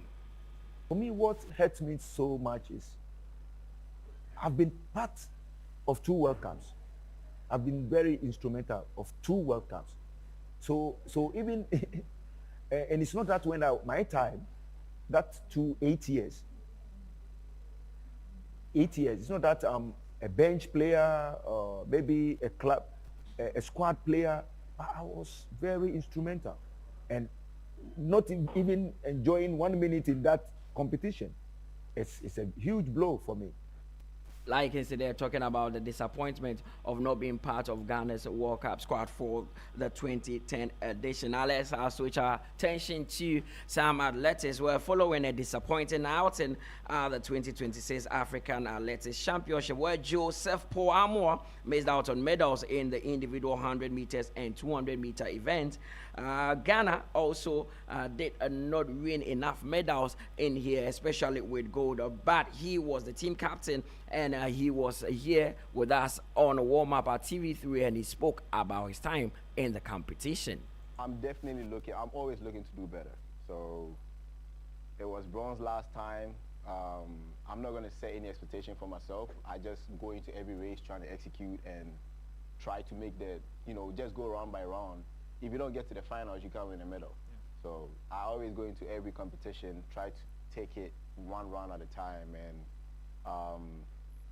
I still don't know what event I'm going to run. I don't know if I run the 100 or the 200, but we'll see how training goes. We'll see what coach comes up with, and then when we get there, we'll see what event we'll run. Joseph Paul Amoah, captain for Team Ghana, the Just and the Senior Africa Athletics Championship. Now, Black Star Letter Media Officer Sheikh Tofik has stressed the urgency of Ghana to win their final group game at the ongoing Under-17 Africa Cup of Nations, describing it as a decisive match for survival in the competition. Ghana will come up against South Africa in a must-win game after drawing 2-2 against Algeria in their opener and losing against Senegal in their second game. I believe that if those measures are put in place going into the game against South Africa, hopefully, inshallah, we'll be able to pick the maximum points against the South Africans. And the situation they find themselves in, they won their first game against Senegal by 2-1, and they've lost their second game to what do you call it? To Algeria. To Algeria. Yeah. So what it means is that they need a point against Ghana to be able to qualify to the next phase of the competition, because the competition is said that 10 countries will represent Africa at the World Cup. So even the best third place sides, 2 of the best will be picked in addition to the first top 2 in each group to make 10 to go to the World Cup. So South Africa will also come gun blazing. They will also come fighting, so it's going to be a cracker of a game, but we have no choice. The only choice that Ghana has at this particular moment is to beat South Africa. Ghana will have to defeat South Africa at all costs to stand a chance of being part of the teams or the 10 African countries that will qualify for the Under-17 World Cup. Now let's go to England, because the big news is that after 22 years of waiting, heartbreak and painful near misses, Arsenal are finally champions of England once again. The Red Half of North London erupted in celebrations as the Gunners claimed their 14th Premier League title in dramatic fashion, bringing an end to one of the longest title droughts in the club's proud history. The decisive moment arrived on Monday when Arsenal edged relegated Burnley 1-0 in a tense and a nervy encounter. Then Manchester City's failure to defeat Bournemouth actually handed Arsenal the title. Manchester City manager Pep Guardiola believes the Gunners deserve the title. Yeah, of course it happened. So we could play maybe tomorrow, maybe Thursday, have a little bit more days, but yeah, it's what it is. So I doubt about the fresh legs, but always have the energy when the team where it is, and you put a lot of midfield players to have control, to don't make transition game like they are so really good, and after we missed a little bit the last moment, but the players gave everything and absolutely all the season fighting for, in difficult circumstances until the end, and we were close to arrive until the last moment. And just, of course, on behalf of all Man City, my team, congratulate Arsenal, Mikel, staff, backroom staff, all the players, fans for this Premier League, and they deserve. Definitely a big congratulations to all Arsenal fans. 22 years of heartbreak finally ends as the Gunners lay their hands on the title. That's all by way of sports here on 3FM Sunrise. My name is Mutala Yakubu. For more sports, log on to our handles R3 Sports GH and you will get the latest. The show continues after this.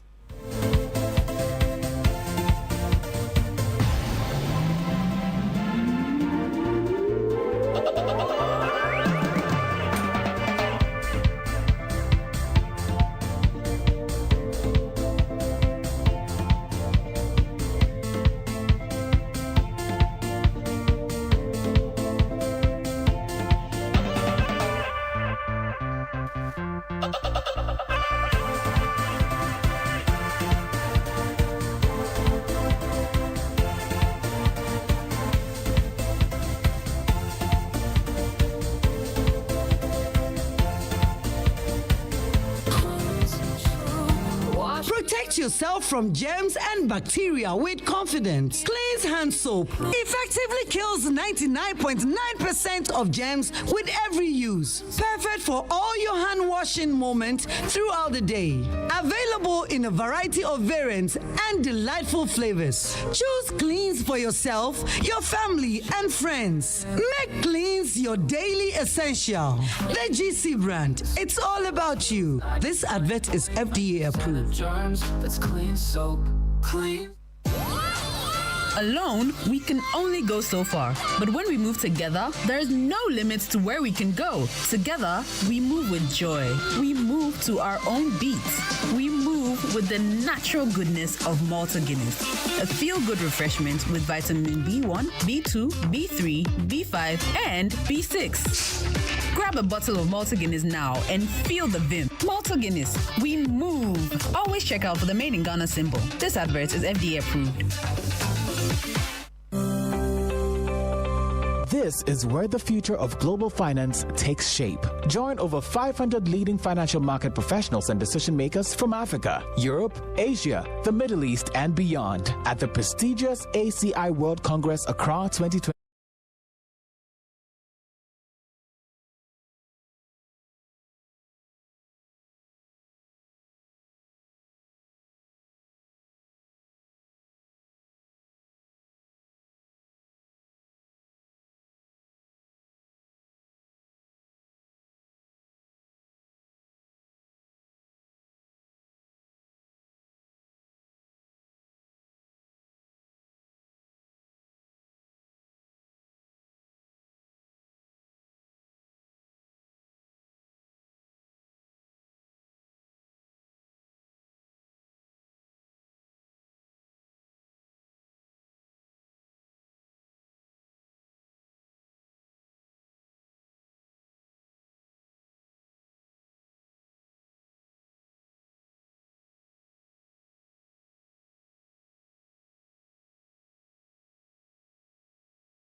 actually belong to the First HR Hotel. We focus on three things: peace, people, and quality. It's a serene escape with legendary service and world-class comfort. It's also not just a hotel, also your home away from tranquility. Please call them 050-335-9598, 050-335-9598, or 0303-989737. You can also book the HR Heights, because they don't just provide a room, they provide a reset, and the guests tell us that, well, when they get in there, there's an immediate sense of peace the moment they walk in, a rare kind of assurance that lets their tensions just melt away. If you're looking for a home, a sanctuary, the staff genuinely respects your peace and treats you like family, they're your first and only choice. Show me a jiggle, let me see. Let me see. They're located just about 25 minutes drive from in and out of town. Crab is the center, to be specific.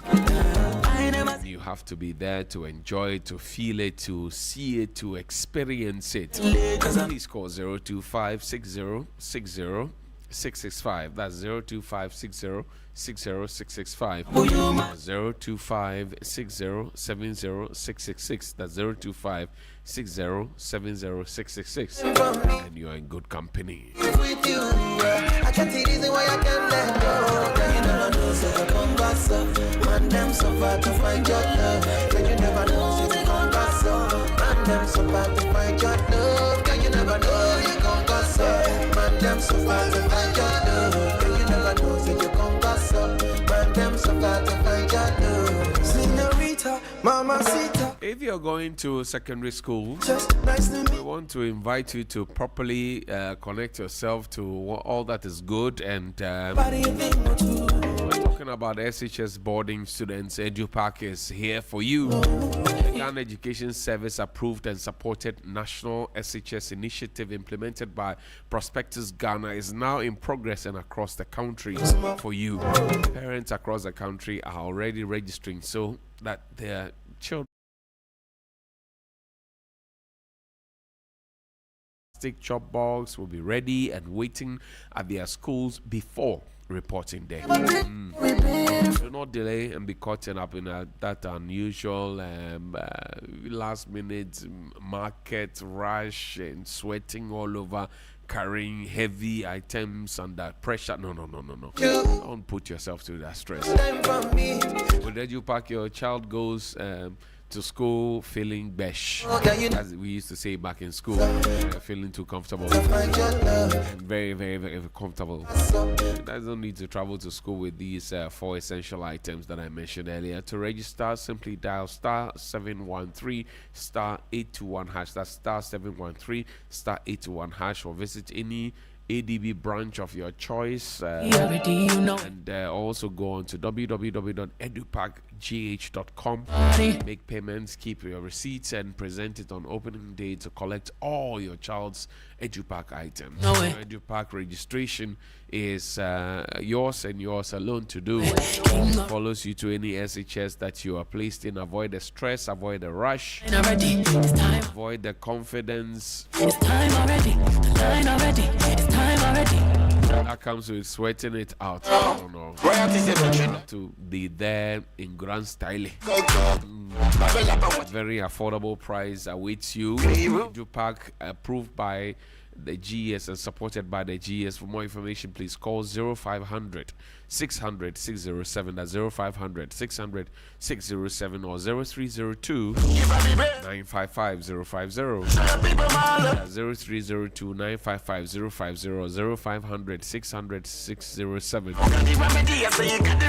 EduPark, no stress, no wahala. All of it for you. We'll get into the big conversation in a bit. Guests are ready and willing and waiting.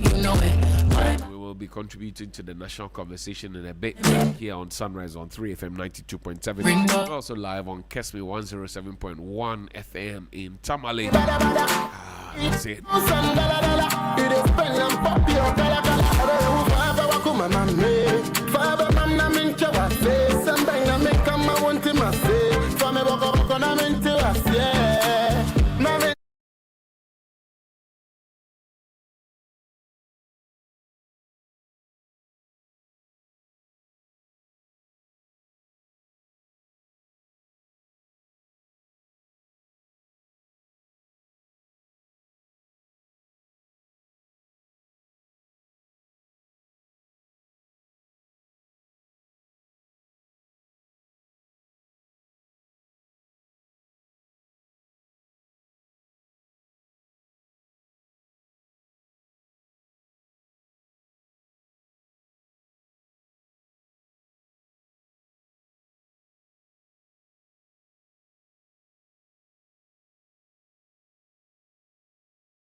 Park project, a project that was funded by the World Bank.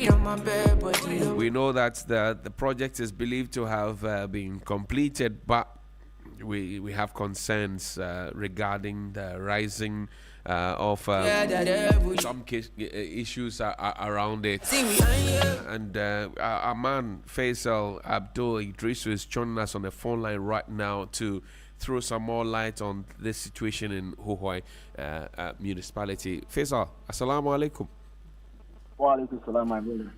Tell me, what do you know? What more do we know about this? You have the details. Share with me. Yeah, so the Light Industrial Park in Huai project began in 2022 under the Secondary Support Program. It's a program funded by the World, and Huai municipality is one of the beneficiary municipalities. For the Huai municipality, they chose to use their funding to build an industrial park where artisans, particularly those in the automobile industry, mechanics, will be operating from. And so this will be a one-stop shop for all of these artisans where they would move to and begin to work. In 2022, 16 garages and warehouses were awarded for construction, and that was done just before 2024. In 2024, additional 8 garages were also awarded for construction. Early last year, those garages have also been completed. But up until today, the place has not been operational. And so when you drive along the Huai to Golokoti stretch, you will see the structures in the bush. And that is what is raising concern. Yesterday, I was there to tour the entire facility, except that I've been told yesterday by the assembly that even though the structures have been pulled out, there are several missing facilities, particularly in terms of utilities, to get the place running, and it's the reason why we haven't really started operations at the place yet. Right. And so, yes, there are concerns about the fact that there are delays in operationalizing the place. I know that the people of Huai are very enthusiastic about this project. How are they responding to it, Faisal? Well, for the people of Huai, first, they do not want a project that is funded by the World Bank, and for that matter is a public property, to go waste. They also are urging the Assembly to take steps to fast-track the operationalization of the place. The only thing I gathered yesterday is, even though the Assembly said they have engaged the chiefs, they have engaged the Assembly members on why the operationalization of the place is delaying, a lot of the the ordinary citizen in Huai may not know this. And so the Assembly will now have to come out and be explaining to them why the facilities have not been open for use yet. Thank you very much, Faisal, for your time. We're grateful that you could speak to us and shed some more light on this conversation. Next, we will speak to the Honorable MC for the area, the Honorable Prosper Kumi. Honorable, good morning. Thank you for your time. Good morning. Why is the industrial park not active? The people are complaining. What's going on, sir? Thank you very much. Let me use this opportunity to say hello to your station and then the public. This is an inherited project, a process that started in 2015. The Assembly, through my then predecessor, Professor Margaret Kwiku, buying the land for the purposes of industrial park. So one of the facilities that is supposed to make the industrial park is the building of garages. So I remember those days consultation was done with the various garages in town for them to be able to move towards the industrial park. But the facility must definitely be provided. And thankfully, there was an urban development grant from the World Bank. And then the Assembly made a commitment to the fact that they needed the garages. Right. So the World Bank accepted. And then the process started in 2021. And then 2022, the real work started. But unfortunately, when I came to office last year, April, almost just about a year now, the facility, the physical infrastructure, to a large extent, are out there. But what makes it operational, unfortunately, is absent. What are the issues? The facility was packaged without these social facilities, including electricity, power. So a whole industrial park that is supposed to host garages is without power, electricity. There is no water supply point. In fact, even the washrooms that are provided are without safety tanks. And then there were no access routes. So when I came to office, what we decided to do, the ones that are within the strength of the assembly, we started taking steps. So, for example, when you get there, I'm sure the what Faisal came to the town to do yesterday, she indicate to you when you get there now, assembly has committed its own funds to providing water to the place.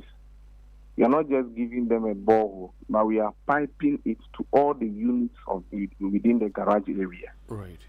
We have written to the regional minister, to the energy ministry, for us to have, because it's an industrial area. It is not just about connecting one wire from one pole to another pole. It needed its own transformer, meters, and all those ones.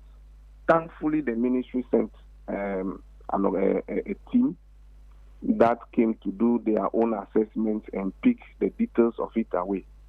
We have always been in touch through the regional minister for the provision of power. Assembly is committing its own funds into the provision of the septic tank, because there is no way you can ask people to move there to start work without these social facilities. And apart from that, the place is quite a distance from town. The garages also should concern the main road network, that is the Eastern Corridor Road, leads to the place. We are currently on work with this government for that route to be fixed. Yes, they would come. But the next step we took as an assembly was for us to start engaging people to be able to invest in the place in terms of spare parts dealing. In fact, I've engaged even Abosokai in some quiet areas for us to see how they even replicate what we have in Accra here. So it is a whole facility that we are all enthusiastic about for it to happen.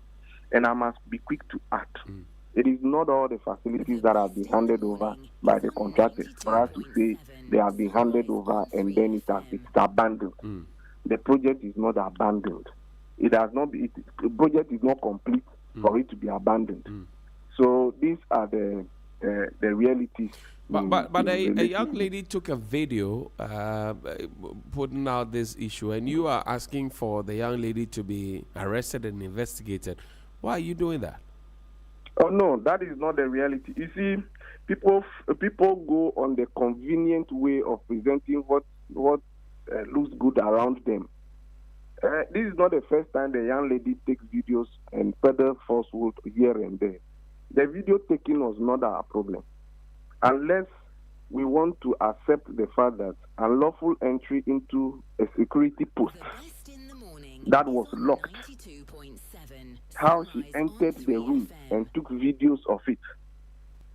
I'm not sure if invitation that, okay, how did you have access to the place? Was it that our security was not there? Was it that an assembly official of mine was compromised in getting the place opened down? If someone asks you this question, what crime is committed? You see, there's one thing that a lot of people didn't know. She made two different videos. She presented just one to make a false claim that she went to take video of an area and said something and they want to gag her and they want to do speech gagging for her and then all those things. That is not the reality. Unless someone wants to tell me that there is nothing called unlawful entry any longer for somebody to be invited to say, okay, how did you have access? How did we get here? So these are the realities of the matter, but they are in a very typical internal political season and felt that these are some of the things that suggest them. So That is it. I hear you. Now, so eventually, when are we hoping to actualize this dream of the industrial park? Oh, yes. To a large extent, plans are far advanced. Like I said, this is not a one government thing. It spans from 2015 when the processes started, and we are here today. The hope is that by the end of this year, we should get all these social facilities properly in place. The detailed works that are left for even the contractors to do, for example, the road network, the contractor is not done because since 2023, certificates that they raised to be paid were not honored. These are not things that the Assembly was actually in charge of. These things are World Bank, Finance Ministry engagement, except for the fact that the Assembly facilitates and supports them on how they receive these funds.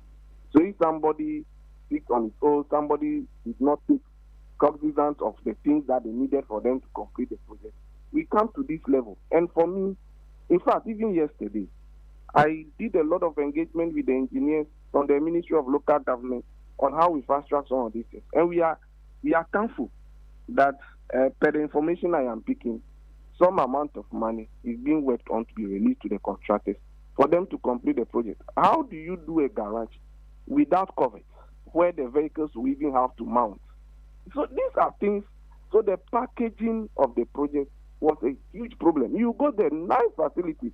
When I came to office around June, I even went there, they took drone videos. I did an advert inviting people to come and participate as partners in the area. Unfortunately, the details of the thing, when somebody comes, you don't have water, you don't have electricity, how are you able to facilitate the operations of the place? So the realities of it is there, but we are hopeful. But by December, we should be able to have all these social facilities well provided. Then we can take it from there. But for me, I'll be happy. I will share our video with you. I'll be happy if all of us can help in even identifying potential investors into the place. It's a nice place that will open up Volta region, will open Huai towards the eastern corridor. I've always said something. When you are moving from north, Oti, to Accra, you pass through Huai. It is shorter getting to the north from Accra to Huai. All right. So we stand at a very good advantage point, and this is a huge thing that we will not compromise on. Thank you, Honorable Prosper Kumi, MC for Huai. We're grateful that you shared this with us, and we will hope that this will be done and actualized in good time. Thank you so much. Very much. It will. It will. Bye.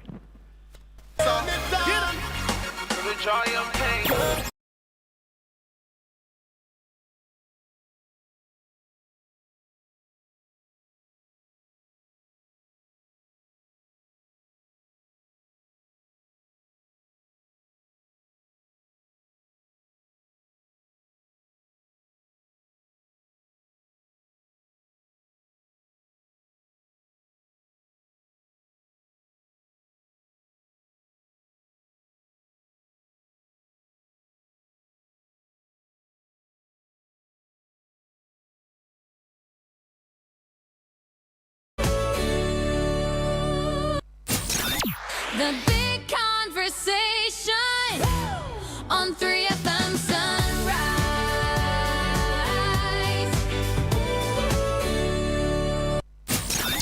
The big conversation on 3FM Sunrise.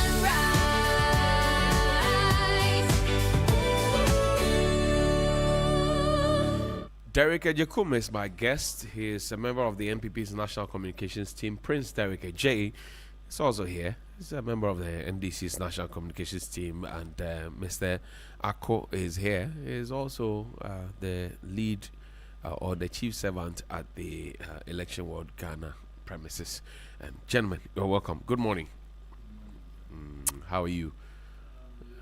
Why are you dressed like Prince Derek Ejay today? You're wearing green together. I'm surprised. You fight then you start uniting in colors. What's going on, Prince Derek Ejekum?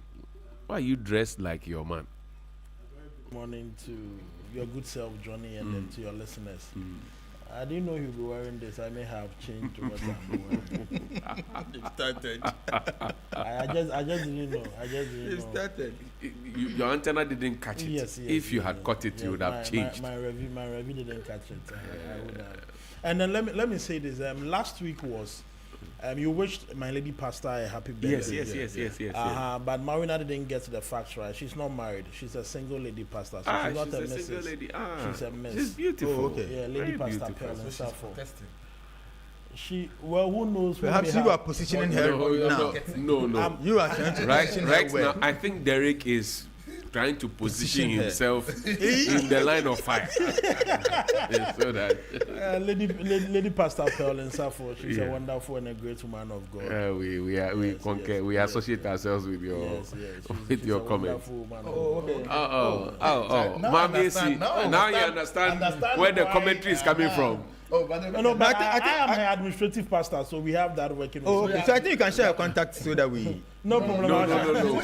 We will not share the contact. We will become members of the church. That is welcome. Yes. But she doesn't want NDC people cladded as neutral, so she doesn't want. But where from she this? wants pro people, Where from this? No, are you suggesting but Derek, are you married? No, I'm not married yet. Okay. No, so now you understand why Derek. No. It's okay. I'm not making any further comment. But she's my senior so many years. It doesn't matter. It matters a lot. Go to my brother. I'm not making any further comment on this particular issue. This matter is serious matter. I'm not making any further comment. Maybe I wish you guys well. Did the rain beat any of you yesterday and today? Mezago? For me, no. No. Because I was so fortunate that anytime I leave the zone where there's supposed to be rainfall, after 5 or 10 minutes, I hear that there was rainfall where I left. Then you are super powerful. Very, very powerful. In fact, this morning when I left home, it wasn't raining. Unfortunately, when I got to the Accra Mall, I realized it was raining. Wow. Yeah.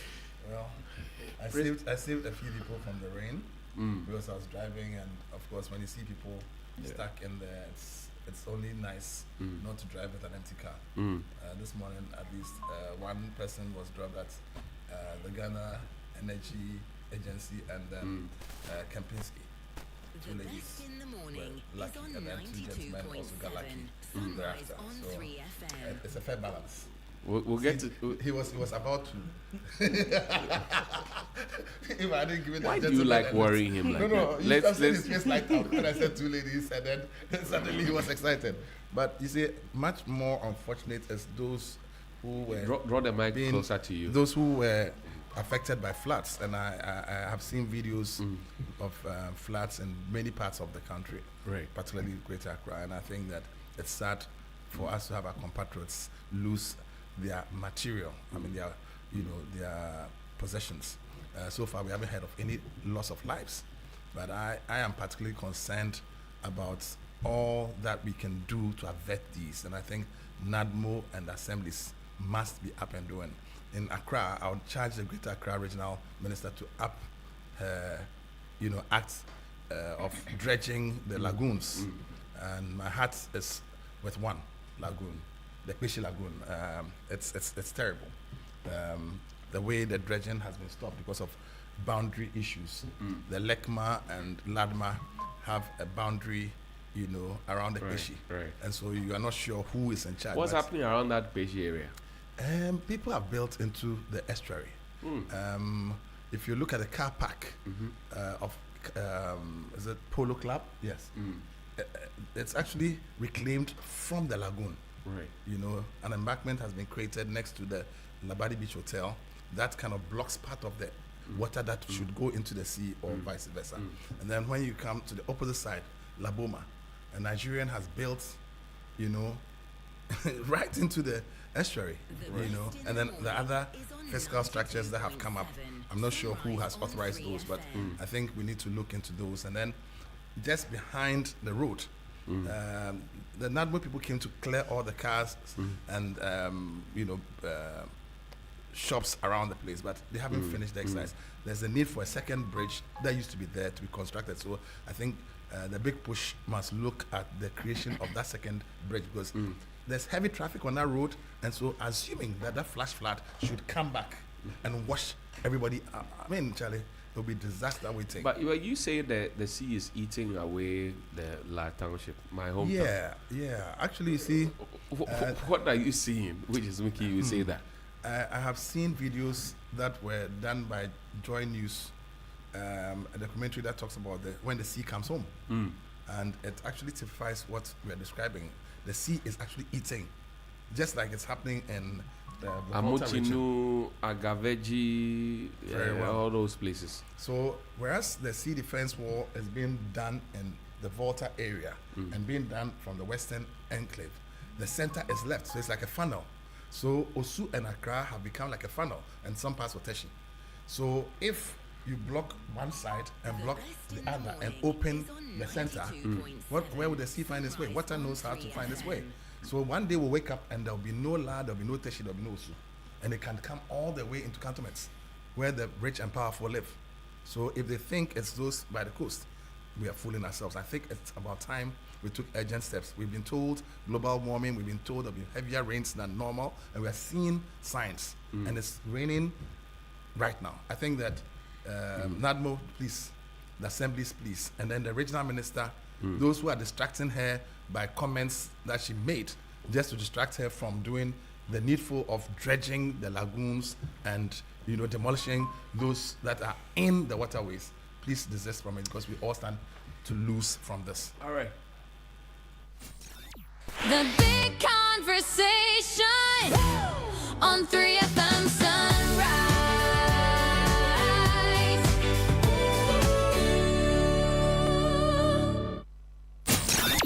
The big conversation on 3FM Sunrise.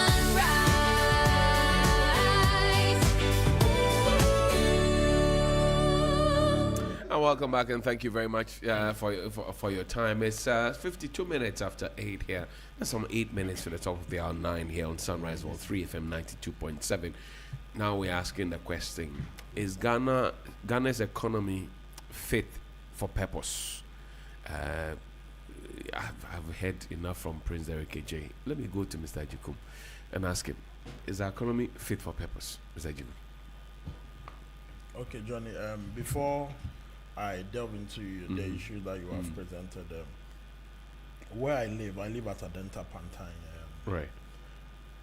The government decided to work on our inner roads beginning of this year.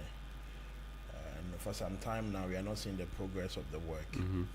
And so bloggers like Sika Official took to their platforms to also talk about it. Right. And when you see how deteriorating the place is becoming, especially in seasons like this, we may have preferred that they left it in the state it was, even than deciding to do it for us, and then there's no progress of work. And so we are calling on the minister and then the MP, the Honorable Xavier Sosu, to turn their eyes to that development that they were working on. Because I always say that. What's the nature of this development? Tell me. So is it roads? Yes, roads. And they are not minding you again? Yes, they have come, they have scrubbed off the surface that we had. We saw that they were working on bridges and then gutters and all of that, and that's, we are seeing it done, but in some areas work is not ongoing and all of that. Right. And we all appreciate that whenever we begin these things and then we put a stop to it, the level of deterioration makes it more expensive than initially. Right. And so we are urging on them to, as it were, fast track the work that they are doing. A government that believes in 24-hour economy, they should be there to be seen working all the time, so that people would have that comfort and then that liberation that they promised them. Okay. Back to your question, is our economy fit for purpose? When we talk or when we ask a question of our economy fit for purpose, we may have to set certain parameters to have this conversation. And if I say certain parameters, what parameters am I talking about? Tell me. So first, yesterday on TikTok, I chanced on a video of a purchasing clerk who has about 250 bags of cocoa in his house. And he's saying that the LBCs that he procured these ones for, or the ones that he served as an agent for, they are not even answering his calls because they don't have the money to come and buy the cocoa that he had secured from the farmers for him to even pay the farmers. So it's like a load on him. A load on him because the farmers are coming and then they are chasing him for their monies. He is also relying on the LBCs for the LBCs to also come and purchase so he would have the money for the farmers. And we all know what is happening within our cocoa sector. We are all witnesses of the fact that nurses have been working, teachers have been working for some months and then they haven't been paid. The last time I sat and I mentioned that, and I think on my hearing of Asempa FM also mentioned it, when I visited my kid brother in school. It's not mandatory, but they are urging on parents or relatives to support the school to be able to provide feeding for the students that are enrolled under the free SHS program. And so our economy on paper is doing well, but what must come down for the people to feel it, for the people to enjoy? The last time I mentioned that we have an inflationary rate of about 3.2%. Dollar is trading at 3.4. 3.4. Dollar is trading at it's gone up to 3.4. 12.07. But we are not seeing it as how we are supposed to see. Because how do you mean? In times past, we had an inflation of about 23%. We had dollar trading of around 14%. Fuel was around 17 Ghana cedis per liter. And we were all agitating, we were all not happy about the happenings of the day. And so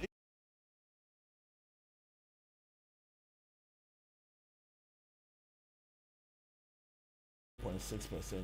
There should be some level of comfort, some level of liberty for the people, but we are not experiencing it in real time. And you have electricity tariff increasing to about 28% the year under review.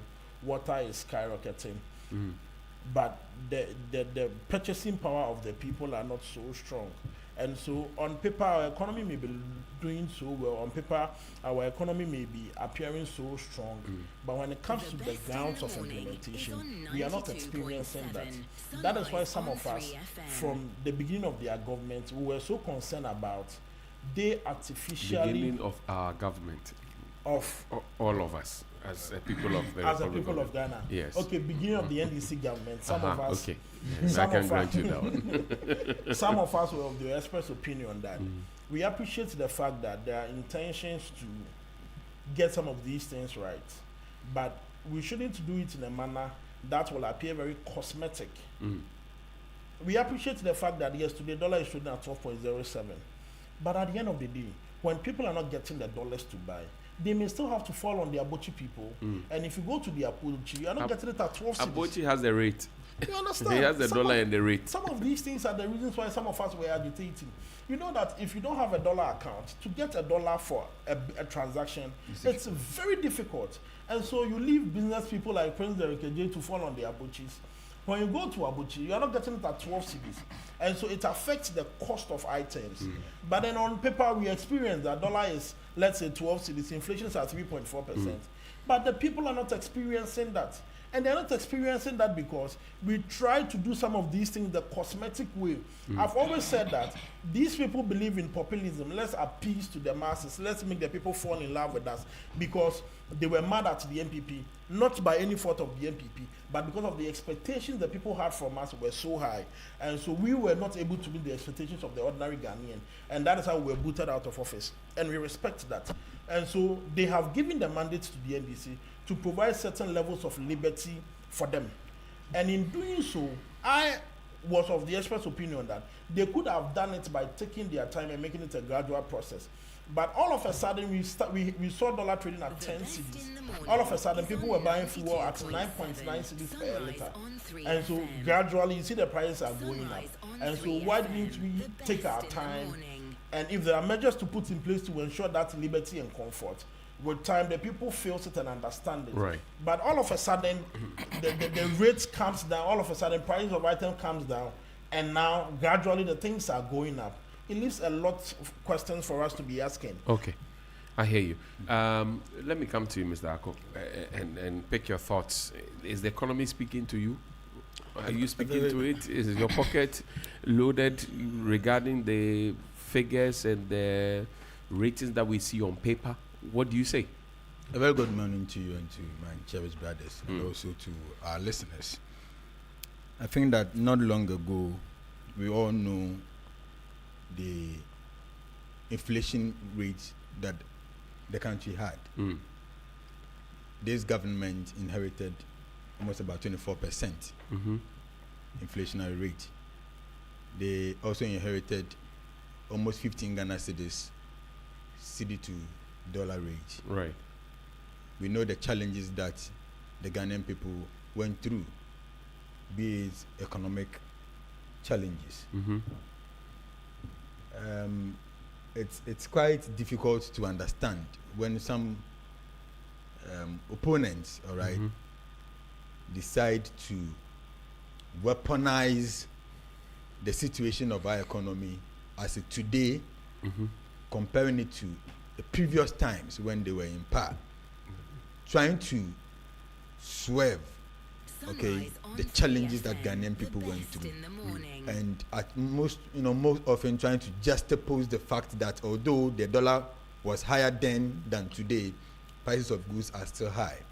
Although inflation at the point was about 24% and today it is 3.4%, the uptime was quite better than today. I mean, but if things are high, shouldn't they say it? These things are illusions. If things are high, if prices are going up, skyrocketing, shouldn't they say it? What are the things that are high and what are the things that have skyrocketed? And Johnny, let's be very factual to ourselves that if the dollar was trading around 15 Ghana cedis to $1 today, how much would you have bought a tin of milk? If our inflation was around the 24% that this government inherited, how speedy would it be to see that our products on the market are rising? I mean, let's be very real to ourselves. We cannot say that heaven should open for manna to fall or monies to fall in our pockets. Of course, we do whatever we do to survive. However, it is also incumbent on governments to ensure that they're able to put certain things in place and certain things in order to ease the burden on Ghanaians. How much were we buying a liter of fuel prior to the elections? And how much are we buying a liter of fuel today? But it's going up again. How much were we buying then? And today, there is still Russia-Ukraine war. And we've added US and Iran and Israel. But we are not paying any taxes for the Iran and Israel war. Yet, comparatively, if you compare the prices of petroleum products, a liter of petrol today, to that of when there was no Israel and US war, prices today are better off than previously. But that should not be an excuse for what should for the excuse people be then? Under a certain What a should certain then weight. be the excuse? We are comparing prices, and if you compare a liter of price today and that of yesterday, it is not the same. Prince Derek Hygiene government promised to do better. Is this the better that we are feeling? What is their mandate? I'm asking How you, many you're years are asking. they giving? How many years have they been given to be in office? Is it 2 months? Is it 2 years? No, it is it's 4 not- solid it's- years. It's not up to 2 years. It's not even up to 2 years. And we've seen a transformational economic change. Why won't we appreciate it? Mark. No, let me Give me a minute of your time. let me finish. I'm Let me begging you- finish. I'm begging you to- Let me finish. No, let me finish. No, if You you see- give him a minute, you give Exactly. him. So I don't want chaos. I don't want So chaos. for Go ahead. for me, 'Cause although I'm people have guiding your time. Yes. So people have every reason, okay, to make comments and complain about how they feel things are going. If I ask you today, is Ghana relatively peaceful? Depending on where you stand, you will tell me whether it is peaceful or not. Saying that does not justify the fact that yes, many people are not going through difficulties or hardship. But if you compare the hardship people went through in the previous administration and today, things are far off better than in the past. So, in fact, the MPPs and their position on the fact that things have been so difficult this time around, although inflation is 3.4% and the dollar has been able to do well, yet prices of goods are very, very expensive and are on the rise. I mean, I find it so difficult to put thoughts together when I hear them talking about these things. For me, of course, some of these interventions must translate into the economic benefits and the fortunes of the Ghanaian people. And I see just a group of people trying to position themselves. Don't they have a legitimate call to make those interventions? They and have say a that, look, legitimate call. on behalf of the people of but Ghana. do they have the moral, right? Just a year and months ago, they left office, and they left us with an inflation of 20-something%. Today, a poor and a bad government has brought inflation to 3.4%, and we are saying they've not done well. We had an economy, okay, that was junk, an economy that was a baller economy, that did not have any favor before the international community or any borrowing entity, to the extent that we have to even use our own NHIS and whatever to as how do you call it? We feed in the crowd. And today we are here saying what? And today we are here saying what? You understand? So I believe that it is about time we appreciate whatever government is doing. Okay. We know they cannot do all this within a year or two, all right? But the government have plans, and they have widely started implementing those plans. We want to see the money in our pocket and not on paper. That's all the MPPs. But when they were in power, did we see those monies in our pocket? You didn't see money. Which money did we see in our pocket? Sikampe Dede, you didn't see it. L'argent n'est pas libre. You didn't see it. What are you talking about? I think I have to understand the point you are coming from. I'm not coming from under the administration. I'm here in this studio. I know. I know. Where did we see the money? Where did we see those monies? You didn't see money. Which money did you see? Exchanging 17 Ghana cedis for $1 was the money you were seeing in your pocket? Is that what we are talking about? And you see, when $1 started coming down, we heard them saying, when our brothers and sisters outside Ghana, send some monies down, because of what Atuforsen and his people are doing, they are not able to get the real value of those monies. Okay. How can you do such an argument? Let me tell you now. You understand? For me, let's commend the government for what they are doing. I also agree to the fact that yes, times have been very difficult in the past, but now we begin seeing some reliefs from government. Not quite long ago, when these issues of Russia and Israel and US Iran and we saw how rapidly our petroleum prices was rising up. What did government do? Government came in. Government, brought an intervention, reducing the cost of liter of prices. 36 pesos for diesel. Exactly. 2 cedis for petrol. Yes, let's commend them. Do you know how much money the government is losing on that alone? Are you part of government? Are you part of government? I am a Ghanaian. I am a Ghanaian. No wait, I am a Ghanaian. All right, and I also contribute to the economy. So when decision by government, doesn't go well for Ghanaian people, I am also a part of Ghana, a member of Ghana. Thank you, Prince Derek J. closed the book. Prince, so your government has come under a lot of flack. They say, well, you promised us better, and what you are doing is almost like ordinary. What do you have to say? Are you guilty as charged? Well,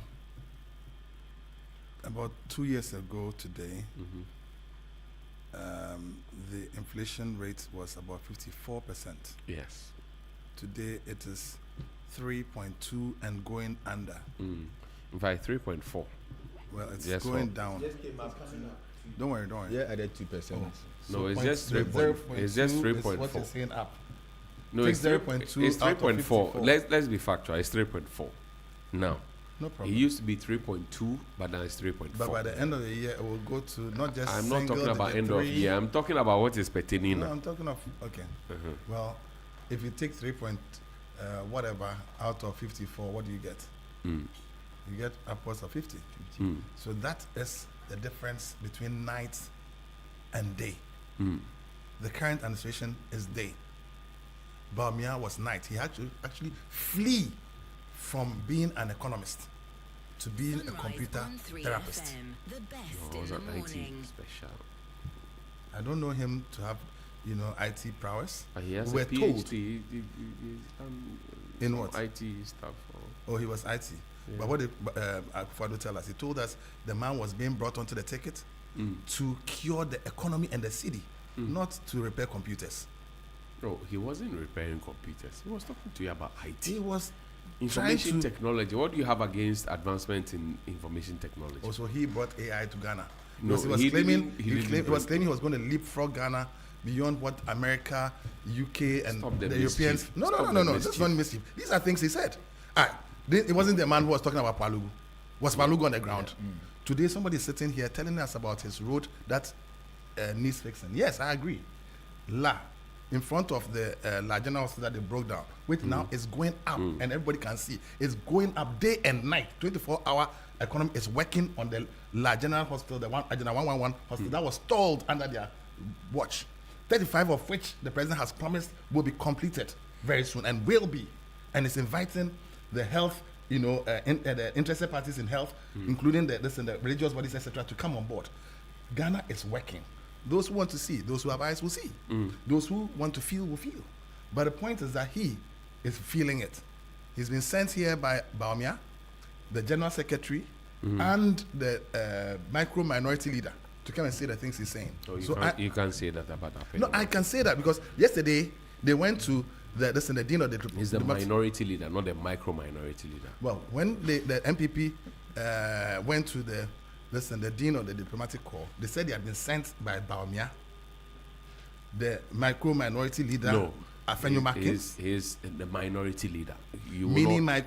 Minority leader. You don't go there. And the general secretary. The minority leader, Alexander Osahin. What are the numbers like? No, it's not about the numbers. It's not for you to say. Parliament has the way they address their leadership. You cannot come and change it. No, but we can describe the leadership. No, you cannot change it. If you are minority, let's say...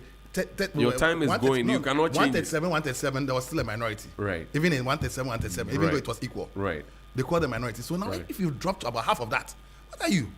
You're micro. You're mini. No. Anyway, never mind. So the bottom line is that whereas this road needs to be fixed, and I agree, today, as I was coming here, I passed in front of La Palm, that stretch.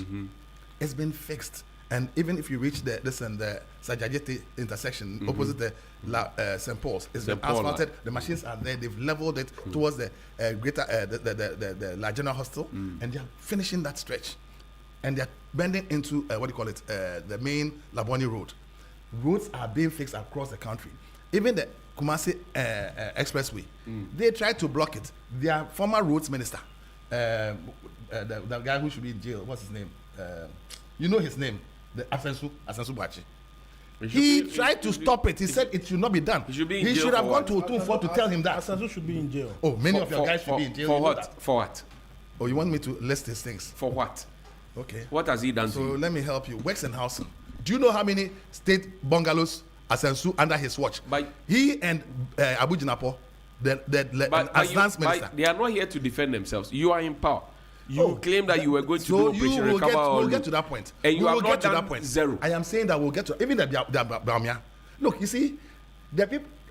Charlie, look, don't let me mention names and the people who should be going to jail.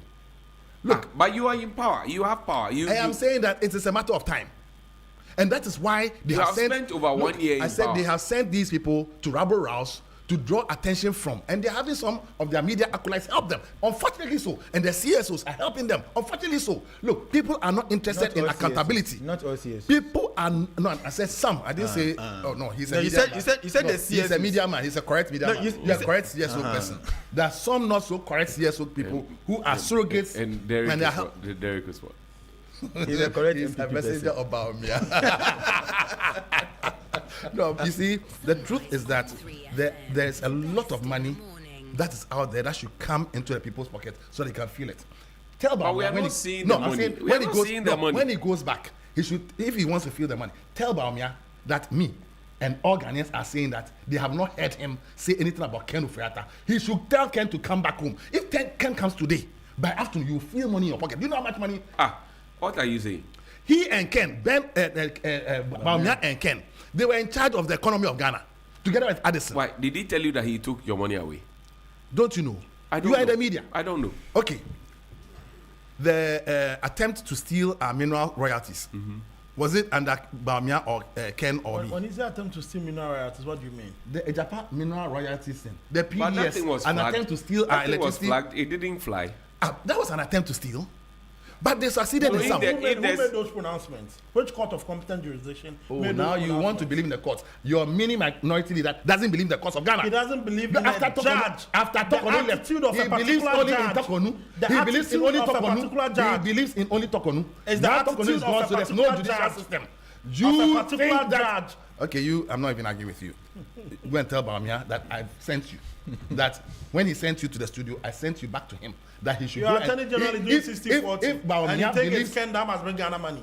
But Bawumia your AJ is doing 60-40. We sent an RTI to him seeking information on that, and today Bawumia was he hasn't the leader. responded. Bawumia was the leader. And you think it's Ken Fuerte and Bawumia that you may want to Bawumia surrender? was the leader of the economic management team. He failed and messed up economy and he claimed that Ken was the one. Why are you so bent on attacking Dr. Bawumia? No, but between Bawumia, Ken Ofuriatta and Addison, the money is between the three. How? One was in charge of the fiscal policy. At one breath, you said Bawumia had run away from economy in IT. And now, because you want to say you put him in the economic conversation. Wait. No, but wait. Who told us that he was the economic whiskey? Was it me? Was it Akufo-Addo? But are you not the same person who suggested to us that he left the economy and was doing IT? But of course. He ran away because so when it comes to matters of economy, why are you because he saw the thing was junk. Money? Please. He can do better than some of these things. He supervised the economy into junk status. He supervised the city to be beaten badly by the dollar until Atufosin and the current governor, Johnson came onto the scene. He ran away from the dollar being mighty when he caught it and put it in jail. What happened to it? Has it come to tell us? Bawumia is a waste of our time. A complete waste of our time. Come on. Not true. He had 8 years to do so much. He did little. And he told us if he did everything today. Bawumia said if he did everything today, what will he do tomorrow? Isn't that true? He was a waste of our time. He says that unless he has the ultimate power of president of Ghana, vice presidential power is not enough. But what is the power of a vice president? What power does a vice president have? So that's what Bawumia is saying to you what today. Power? So the last time I was asking that, what is our vice president doing? It is, and you made us understand that what she does is what the president mandates her to do. What if? Which is what true, if the president mandates him to do what you think he should do? She went to the last ministry. Please, you can. 1,000 plus revocations. If you stop the Bawumia slander. Hold on. If you stop the Bawumia slander, it will be better for all of us. You asked what the vice president. president. The bank was stopping the section and another Akufo-Addo. What authority did Bawumia have? So then you agree with me then that Bawumia was a waste of our time. He wasn't a waste of anybody's time. He was just collecting salary. But even with the limitless of power he had, he championed over 27 policies. What are you talking about? Yeah, he championed the Palugu as the biggest achievement of your time. Why is the Palugu down? He was a liar on top of that. Palugu is not existent. Yet he came and told Ghanaians that he had done the biggest Palugu project. Where is it today? Gentlemen, breathe. Now you see. Let's take a no. break. Let me land. I'm in the clouds. I'm in the clouds. Charlie, let me land. You want to orgasm this morning? Just a second. You want to orgasm this morning? Just a second. You are in the clouds. You want to orgasm this morning? Your lady pastor is waiting for you. Now listen. She's listening to you. Actually. Don't put the money in there. No, but she's listening to him, and he's talking about things. You are in the clouds. You want to orgasm this morning? Come. You had one to this morning. Come. Lady pastor, you can stand. Gentlemen, talk. No, you see. 1 minute. For me and Ghanaians, we can see a positive trajectory. The world can see. The rating agencies are saying so. Ghanaians are feeling it. The MPP are out there but just for there's power. No money in my pocket. That's the point I'm trying to raise to you. Give me a wallet. You give me a wallet. We are on air. I don't keep a wallet. I have never kept a wallet. You see, you have run away from trouble. No, give me a wallet. I don't have a wallet. Hey, he also doesn't have a wallet. Why keep a wallet? Fellow Ghanaians, the men are saying they don't have wallets. Yeah. But they spend. The women have purses. So the money is with the women, From which we take. You know, but you see, on a serious note, the Vice President of the Republic of Ghana, Professor Jane Nana Opoku Agyemang, has gone to various ministries under the instructions of the president and has caused them to start not only acting, but making sure that action is on the ground, that roads are built. And today, we can see roads coming up. We have seen contractors who have reneged. In fact, we did not discriminate. All the contracts that they awarded were allowed to flow. They didn't pay the contractors. We have paid them. And so now, instead of contracts that have stalled, contracts are going on. And those who are MPP stooges who are trying to as it were, sabotage the system are being found out. And those ones will be taken away from them and given to other people, other Ghanaians, irrespective of political affiliation. Now, if you come to the health sector, like I said, the Agenda 1112 is working because the Vice President visited the Health Minister and gave him strict instructions. We have seen other sectors, sector by sector, everything is working. That is what Mawuena should have done. Okay. At the very least, if he failed on the economy, at least he could have supervised work, but nothing was done. I thank you very much indeed for your time. Mr. Wusi, when we come back, you will start the conversation on the illegal mining conversation. Yeah? Okay, sure. This is where the future of global finance takes shape. Join over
.1 in Tamale, and we're broadcasting live around the world on www.3news.com. If you go on our website, you're able to find the fine details, and you will listen to us and connect with us on Facebook, also on X, Instagram, and TikTok. My guest in studio, Derek Ejekum, is a member of the NPP's National Communications team. Prince Derek Ej is a senior communicator for the NDC, and Mr. Mark Ewusi Ako is the main servant at Election Watch Ghana. Gentlemen, but welcome back. disclaimer. And we don't have senior communicator. Oh, but you comrades? No. But you're an old wadi. You have fine. But we don't do seniority like that. Comrades are comrades. Okay. We are not like MPP. That's the difference. No. Don't draw him into it. Wait, why do you like doing that? Oh, but okay. Let's make progress. So delete senior. Mr. Wusi, let's begin the conversation. Illegal mining. Who is really in charge? What do you see? In fact, on paper, it looks so simple, but in reality, it is a mess of overlapping Derek says power. there's God. God will always be there. God will always be there. Yes. So, on paper, it looks very simple that the legal authority lies in the hands of the state. And of course, you have the forestry commissions under the Ministry of Lands and Natural Resources, who has that legal mandate to manage and also to protect all our forest reserves. We also have the Minerals Commission, whose responsibility is to grant mining leases and also make sure that our reserves are sort of protected. We also have our security agencies who are to aid in protecting, these areas from illegal mining and all things that are not or that are alien to our mining regime. And we can't also forget the role that our chiefs play. But I'm looking at a point where Sunrise on 3F. Synchronize all these forces, all right, and know that the processes that leads to one gaining access or documentations to mine is properly regulated. We recall in the past that people go to Accra, as in the lands and natural resources, get to the Minerals Commission and are given places to mine with their documents. Concessions. They go to the forest and none of the authorities there, be it the district assembly, sometimes the chiefs and the people do not have any information about whoever is coming in there to mine. And it is out of these acts that we saw a lot of people going into mining in the previous administration. And so now we are struggling to get these people out of the system. One thing that triggers me most, which I'm trying to write a proposal on, is the fact that I think a couple of days ago we saw on TV, I think on TV3, that a chief intervened in one of the forests in the western region that led to the death of about 3 people and some others got injured.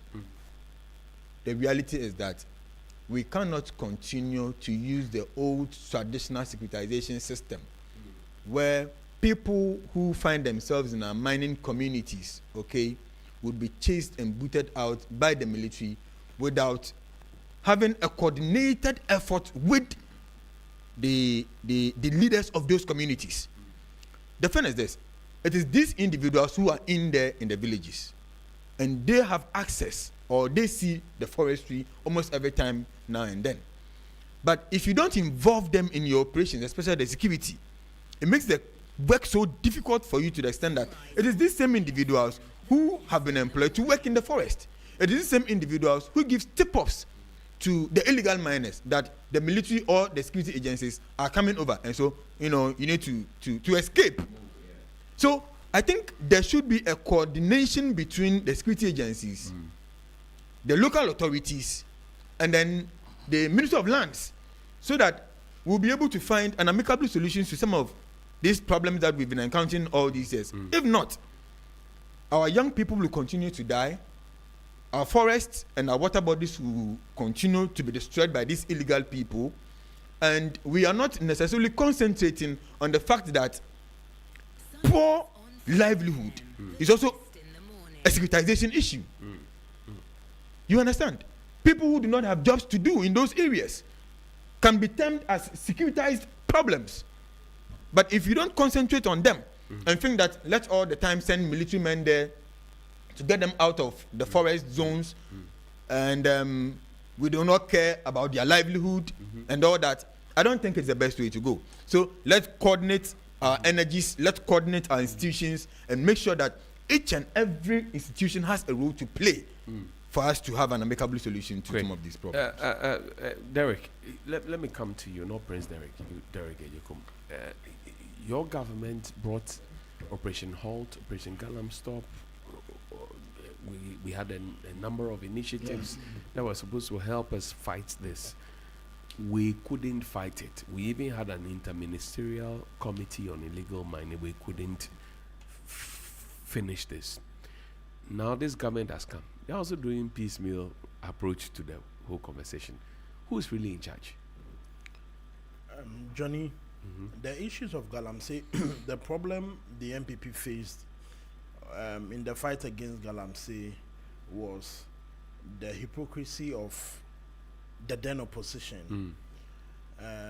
So much so that when President Akufo-Addo put his presidency on the line, we saw the results of the 2020 election. He didn't put his presidency on the line. Oh, Johnny, he put his He said, presidency I on the will line. put my presidency on the but line. He didn't. He didn't. I can play that tape for you. No problem, no problem. He didn't put his presidency on the line. He needed not to have said that I have put my presidency on the line. But what we saw were in his actions. Because when it's an electoral season, our politicians do things so that the people will vote for them. And so if it was an electoral season and the president had sent people to Galamsey areas, obviously he knew that it is a cost to his election, but he did that. He didn't put his presidency on. Oh, but Johnny, so the clarity I have given doesn't even... no, it doesn't. So how Prince important Tekje is the president of the Republic of Ghana. It's an election year, but there are Galamsey areas that people will vote for him. Yet he sent Operation Galamstop and all of that to those areas to combat Galamsey. Hasn't he put his presidency on that line? Because obviously the people won't vote for him. Okay, hold on. Yeah, I like to do this. I've heard it being said that I should be careful. Many of these people voted for me, and if I continue this exercise, perhaps they will not vote for me again. If by the grace of God I'm in a position, my party allows me to go again, and I have the health and everything to go again, that I'll not get it again. And I'll say to myself, well, this is a choice that all of us have to make as human beings. You do what you think is right, or do you do what you think will allow you to get along? I think that you do what you think is right. That is what you're required to do.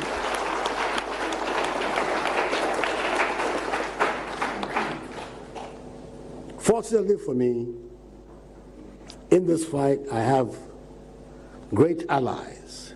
First of all, within my government.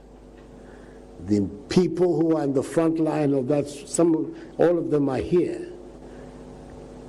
The Minister for Environment, Science, Technology and Innovation. The Minister for Lands and Natural Resources. The Minister for Water Resources and Sanitation. Eminent Ghanaians, responsible Ghanaians, who have gone out of their way to lead this crusade.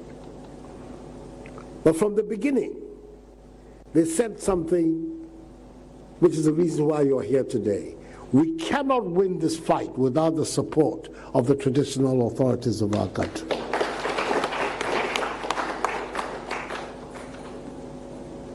Any serious social mobilization of Ghana, since time immemorial, if you're not involved, it doesn't happen. If you, the chiefs of our country, are not involved, it doesn't happen. The big conversation on 3FM Sunrise.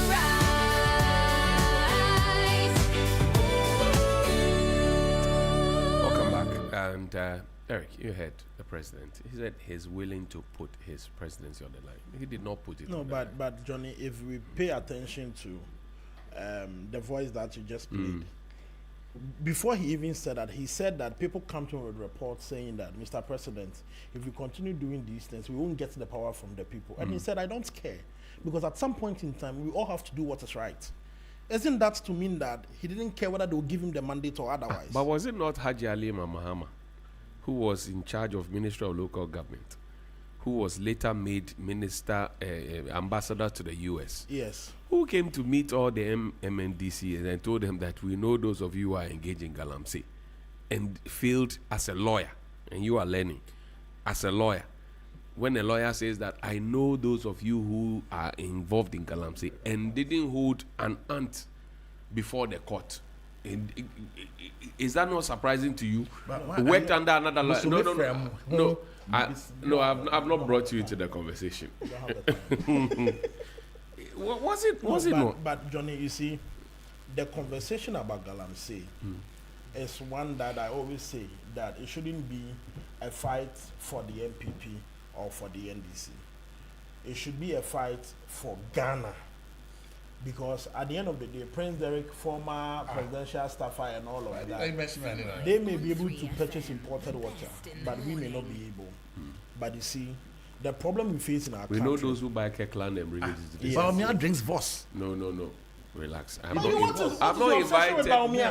invited. Drink Voss. Ask Samira what are they drinking in the house? Your mic is off. Go ahead, Derek. Because at the time when there was the urge to fight Galamsey, we had the likes of Tony Obin, Kwaku Boahen, visiting Galamsey pit and telling them that they should vote the government out. And January 7th, when President John Dramani Mahama is sworn into office, they come back to their pits and then they mine. That is how come in some mining areas, we saw the voting difference of the MPP and the NDC. But when Mark was making his submission, he said, who has the power? The state. Who is the state? Article 257 clause says that mineral resources are vested in the president for and on behalf of us. That is why his brother is owing the mines now. And so please. No. Regarding the Damai mine area, slow down. There was a bit. Maripoma, Keith Goldfield, no problem. Engineers and Planners. Today they are even telling us that the president recused himself from but what do you have against EMP? I don't have anything against EMP. So, but I support.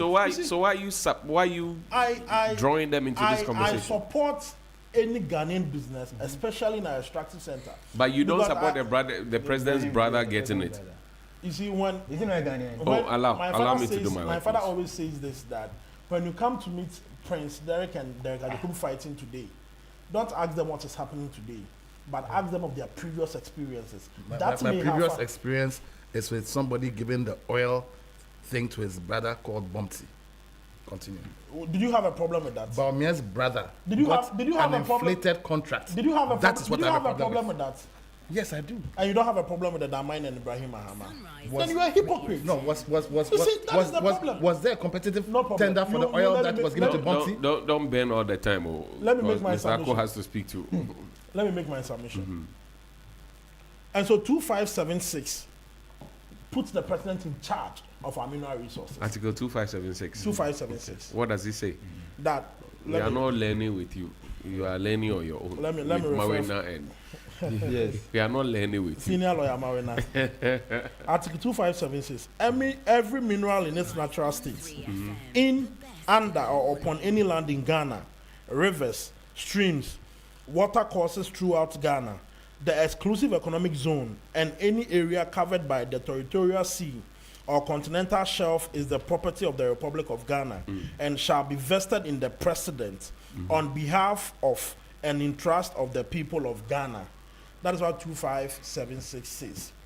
And so our natural mineral resources are vested in the President for and on behalf of us. That's right. And those so is in trust for us. Exactly. And so it is just like my father makes a will that I get in charge of his property at the age of 18 years.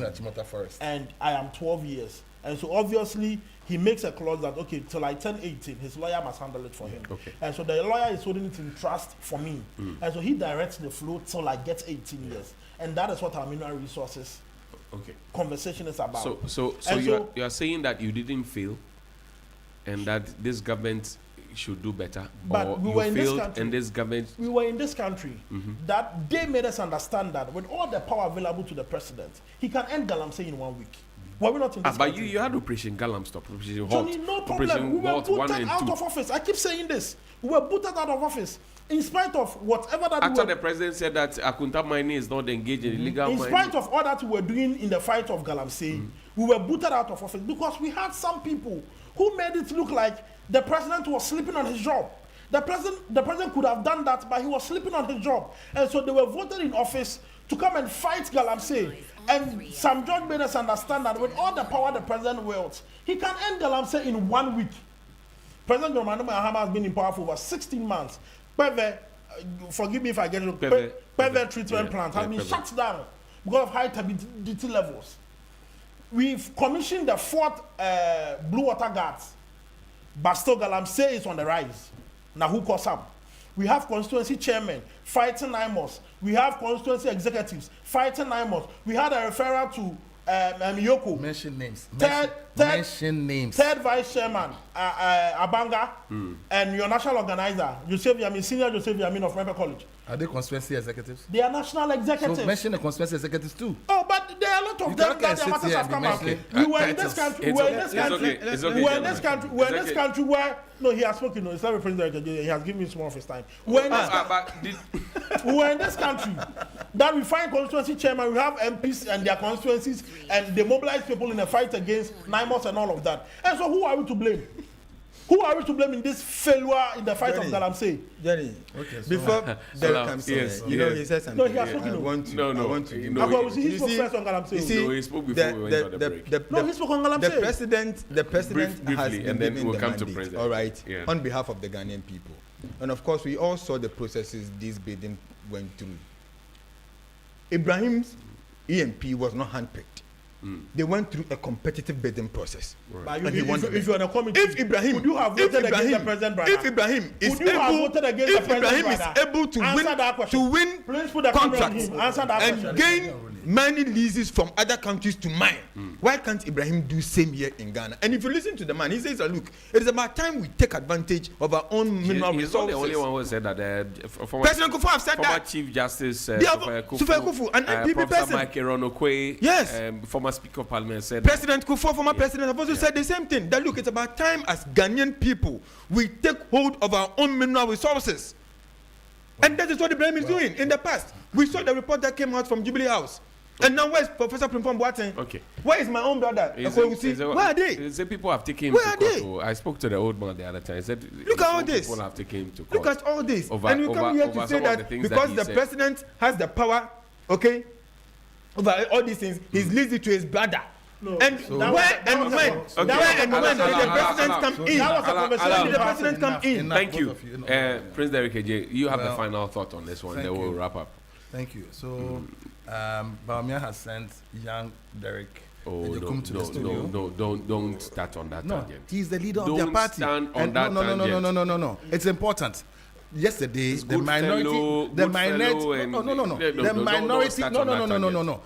minority went to the dean of the diplomatic corps and they were categorical. They said Bawumia, the general secretary, and the minority leader have sent them. Every time they go out to speak, it is these three who have sent them. At the apex of it is Bawumia. Bawumia has sent you. Say he's not sent you.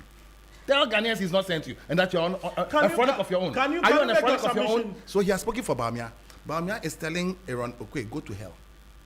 Oh, no. He's telling Kufuor, go to hell. He didn't say that. He's telling Otunfor, go to hell. And that Ghanaians should not be given the opportunity to handle the mineral lessons of this country. Talk about Galamsey. Forget about my conversation in person. Talk about the fight against Galamsey. Oh, so it was you are talking nonsense. Okay, fine. Oh, Ghanaians, come on. He said I should forget that. He was making sense, speaking for his party and speaking for his leader. Today he said we should ignore it. We can do better. No problem. Withdraw Ghanaians that ignore all that Derek Ejekum has said. Withdraw the nonsense comment. Okay. Withdraw it. That he was talking nonsense. He was not but talking he's repudiating his own statements. Withdraw he said we should ignore. Okay. Withdraw so whatever he said, withdraw. Yeah, thank you. Withdrawn. Or whatever you said too, withdraw. Okay, never mind. Now, so I think that the Galamsey issue is very clear. And I think I'll start from two areas. Quickly, we don't have a lot of time. Oh, but excuse me. You gave them all the time. Yes. So you must give me some. Because you were interjecting too. I did not. I did not. No, please, allow me. Time here, President Akufo-Addo said, and I'll paraphrase, we cannot win without dealing with tracking the Galamsey and corruption money. He said we cannot win the war against Galamsey unless we end corruption without tracking the money. That's what he failed to say. He rather said that we cannot win the war without involving the chiefs, which is also true, but that's only part of the issue. People don't go and mine for fun. They mine for the money. And so if we want to really win the fight, we must track the money. What is your government doing about it? It is tracking the money. Are you tracking which money? The monies are mostly found in the prime areas where they allocated the lands to themselves to hide the process of corruption in Galamsey. about 1,000 plus of which have been revoked. I want to charge you, the media, to assist us to identify each and every one of the revoked lands. We cannot do your work for you. You should help us. You should do your work. You came with Operation Recover Ullo. You told us that you have the capacity to fix it. I'm allowing you, but I'm asking you questions. You're interjecting. Allow me. I'm asking you questions. President Akufo-Addo did not protest President's Online, which you rightly said. But I think also that what he failed to do the most was not just to stop the party. He has people. The party knew he has people. There were more than that. Ewusi was the one who said it, but he mentioned names. He mentioned Gabi. He mentioned that Gabi is the president's cousin or whatever. Right. And in the Frimpong Party report, there are lots of names. If there are NDC names in it, so be it. They should be dealt with. I was charging him to mention the constituency executives' names. He couldn't mention it. Mention everybody. In fact, the Galamsey MPs. If there are NDC MPs or MPP MPs, they should be flushed out of parliament. Today, we are seeing our MPs being arrested in outside countries. We should not wait for people to come and have them dealt with. Now, where are your Delta forces, the invisible forces? Are they still around? They were outlawed. We all agreed to disband them. They were outlawed. You have disbanded them. We all agreed to disband them. After you allowed them, together with the military, to go and protect Chinese that allowed them. So yes. So why are you? But is corruption? Listen, legal. It's outlawed, and yet corruption. I'm saying that there was a specific law, and the names were listed in the appendix. So what are you talking about? No, but what are you talking about? They are still alive. It's double dead. Outlawing them made them vanish into thin air. But is a police officer. Is he a vigilante?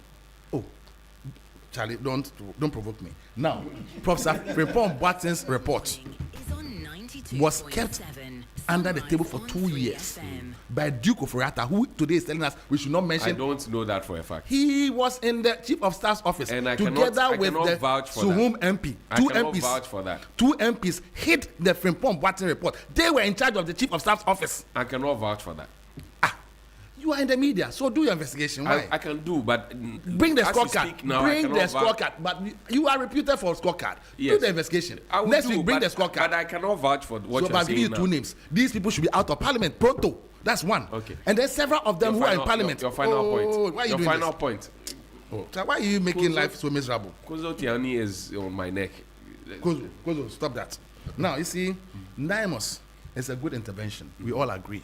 The blue water guards are a good intervention. The forest guards are a good intervention. This is the fourth blue water guard. Don't worry. We have four cohorts. No show. No. Lots of show. Look, the guys recently they shot at a chief who, feeling emboldened by the interventions that the government is making, and the call on the chiefs to get involved. Just like when Akufo-Addo called, because they knew he and his people were involved, they didn't mind them. But my friend MP, when he was caught, they said Akufo-Addo came and told us that his wife has died. You should allow him to finish the funeral. Is he still doing the funeral till he left office? When to me was caught by other people, including his minister and stuff for lands and the Minerals Commission, he came and told and lied to the whole country that as we speak, to me was not. But he told us the truth. Thank you. Now you see, I beg you. Your time is up. The chief who has been shot. You know, somebody died in that incident just a few days ago. Yeah. That is the price people are paying for the corruption and the galamsey that's ongoing. And we must not treat it as a partisan issue, even though we know that the MPP is largely responsible. But I believe definitely there will be some NDC elements in there. All of them should be flashed out. Okay. We should not look at political colors, because look, we will all be drinking the dirty water, we'll be drinking the poisoned water, whilst Baumia is drinking Voss, together with a very chilled one. Did you buy the Voss for him? Samira is drinking chilled Voss as we speak. Did you buy the water for them? She's not drinking, listen, Vortico. She's drinking Voss. For them? Chilled. Ice chilled, sweaty bottle. That's what they are drinking. And you know what is happening is that we have to go. What is happening is that people are trying to frame the issue of galamsey that it is another phenomenon that is coming up.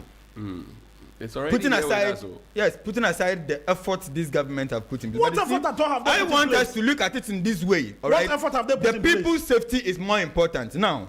In social science approach, I'm looking at it in where some of these little conflicts arises, like what happened last 2 days that people have died, and find a peace building pathway which is feasible, all right, for us to look at solving the challenge. Okay, but gentlemen, how you are framing it now, I mean, It is nothing good to write home There is about. God, though, and He dwells in the affairs of men. There is God, though. He dwells in the affairs of men. God has always If you been think there. this is the way we can solve Galamsey, it's good for all of us. God has, no, I'm talking about the safety of the people. The safety of the Thank you, people. Makawusi. Thank you. We're grateful. There is God. That's what you said. There's Vosso. There's Vosso. And He dwells in the affairs of men. There's Voss. There's God and there's Bamda is Voss. drinking Voss. I don't There's know that Voss. for a fact.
We're also live on Kesmi 107.1 in Tamale. Stephen Tete Atikosi is the head of PR media publicity of a very important grouping in this republic called Ghana.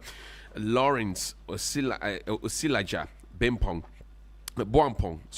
is the president of ACI Ghana, and Roy Daniels is chairman, ACI FMA Global, and we also have Mwaka Kopa. It's the president of ACI Zambia. Welcome. Thank you very much indeed for joining us. Good morning. How are we doing? We're fine, thank you. Good morning. Good morning. Please speak into the microphone for me. Let's connect with ourselves one by one. Now, for the uninitiated, when we say ACI, what does it mean? All right. So, good morning to you once again and to your cherished listeners. ACI simply is the Financial Markets Association. However, it was derived from a French origin. So ACI is Association Cambiste Internationale, which is for the foreign exchange group. Right. So it started with a group of bankers who were dealing in foreign exchange. Now, as the group became very important and more instrumental, it started spreading across other jurisdictions. It started in 1955 in Paris, and then it spread across, and by 1980s, we had almost about 15 member associations. Ghana became the 54th member. Currently, we have about 61 or 62 associations worldwide. So that's ACI, this Financial Markets Association. Presido, there's something big happening in Ghana this year. you're hosting the World in Ghana. Talk to me about it. Okay, so this year Ghana is hosting it, and this is the 64th ACI World Congress, and second in Africa. So the first was in South Africa, and this time around we are having it in Ghana, and it's starting on, I think, tomorrow. Yeah, so tomorrow we are having a meeting section. It continues through to Friday, Saturday with a beach party. Right. But before beach that, party. Yeah, beach party. Financial beach party. After all the stress behind the consoles and all that trading, financial instruments and all that, you have to de-stress. Yeah. That's right. Yeah, so that's the more reason why we included that in our whole package. Yeah. Why is this important for Ghana? Tell me. Hosting it here, what do we stand to get out of it? Tell me. Okay, thank you for the question. Yes, madam.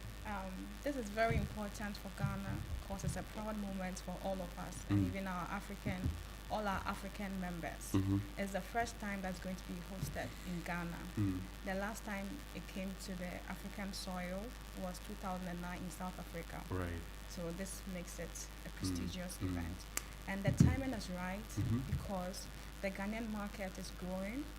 We are taking the center stage, and we are bringing along our African members as well. Tell me, as a PRO, about the big conversations we'll be having, when we congregate the whole of the rest of the world in Ghana. Tell me about it. What are we looking at? Some of the conversations we're going to be having will be digital inclusion, innovation. We'll be having conversations around policy making and decisions in the financial markets. We'll have gender and inclusion as well. We'll have conversations around financial instruments and ethics. So these are real conversations and live things that happen on our markets. I like to say that usually you walk into a room of a conversation and you can't connect with what is happening. But in these gatherings and the thought leadership, the panel discussions, the breakout sessions, you realize that what we're talking about directly resonates with our daily activities. What happens behind our PCs in the offices, the things that run through our mind as we are dealing with each other. These conversations are going to be made center of the event, and then we'll come up with like a direction for all to adhere. President, I know that you mentor a lot of students and young professionals as well as president of the ACI. How important would this be to them, and what key lessons can they draw out of it? Share with me. Right. We normally engage students, right, who will soon join the financial market eco space. We don't want to, so we simply want to bridge that gap where we just want to practicalize academia stuff. I mean, so they read so much, they've not practicalized or had a feel to what is being done in most institutions, let me say financial institutions. So we want to bring them on board so they understand the brain behind what we do, behind our scenes, how we make income, we support government to raise capital to sustain the economy. So simply that's the more reason why we normally roll students. Where are we going to have this big party? I like to call it a party because I don't want it to be stressful. Yes. So the conference is happening at Kempinski Gold Coast City, Accra. Rightly so. Yes. So if I were starting today, now today we're welcoming some of our international delegates who are some have arrived already. Oh, they have come. Yes, we have delegates from Europe, from Asia, from the Middle East, from the United Kingdom, and then Africa. And when I say Africa, I'm talking Tanzania, Uganda, Kenya, South Africa. People are doing the most though. So they are arriving. Some have arrived. Some are arriving today. I'm sure most of them will arrive by this evening. We're hosting a welcome party for them. And then we kick off with a conference tomorrow, starting at 9 a.m. We have the governor of the Central Bank of Ghana giving a keynote speech. We have the Minister of Finance delivering a goodwill message, and other key players in the economy. And not only in Ghana, we have governors from other African countries also attending, because we are hosting a panel discussion for that. Right. Just so that we integrate the financial conversations across the region. And that runs through till about 5 p.m. Then on Friday, we have the second day of the conference. We close at 2 p.m. and then we would dovetail into the dinner, a gala night, a black tie event. Then on Saturday, for our international delegates, we're planning to take them on a tour in Accra, just to give them a bit of the cultural heritage. What it is that we have. Exactly. We what want we have to share show more them. with them. You get it. And then after that, we unwind at a beach party, just to sort of, allow some networking, to happen, and then say some final goodbyes to some of these international people that we barely see. We only speak to on phones and emails. So once we have a gathering like this, where all of us are sitting by the table, we can have some of these hearty conversations. Let's talk about what the major takeaways will be from your perspective after this Congress is done. What would you share with us, darling?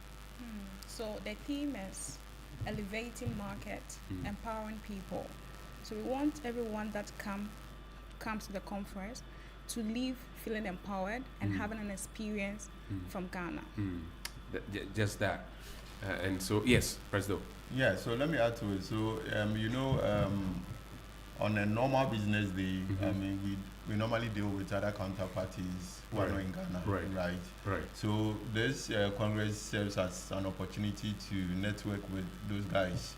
I mean, likes of GIB, Citibank, Mashrek, those counterparties, So, some transactions will require some funding from the international market, right? So it's mostly a phone conversation, Reuters conversation, Bloomberg conversation. And, we have Bloomberg as a sponsor too. Right. Yeah, Bloomberg. Bloomberg is. Oh, that's good. Yeah.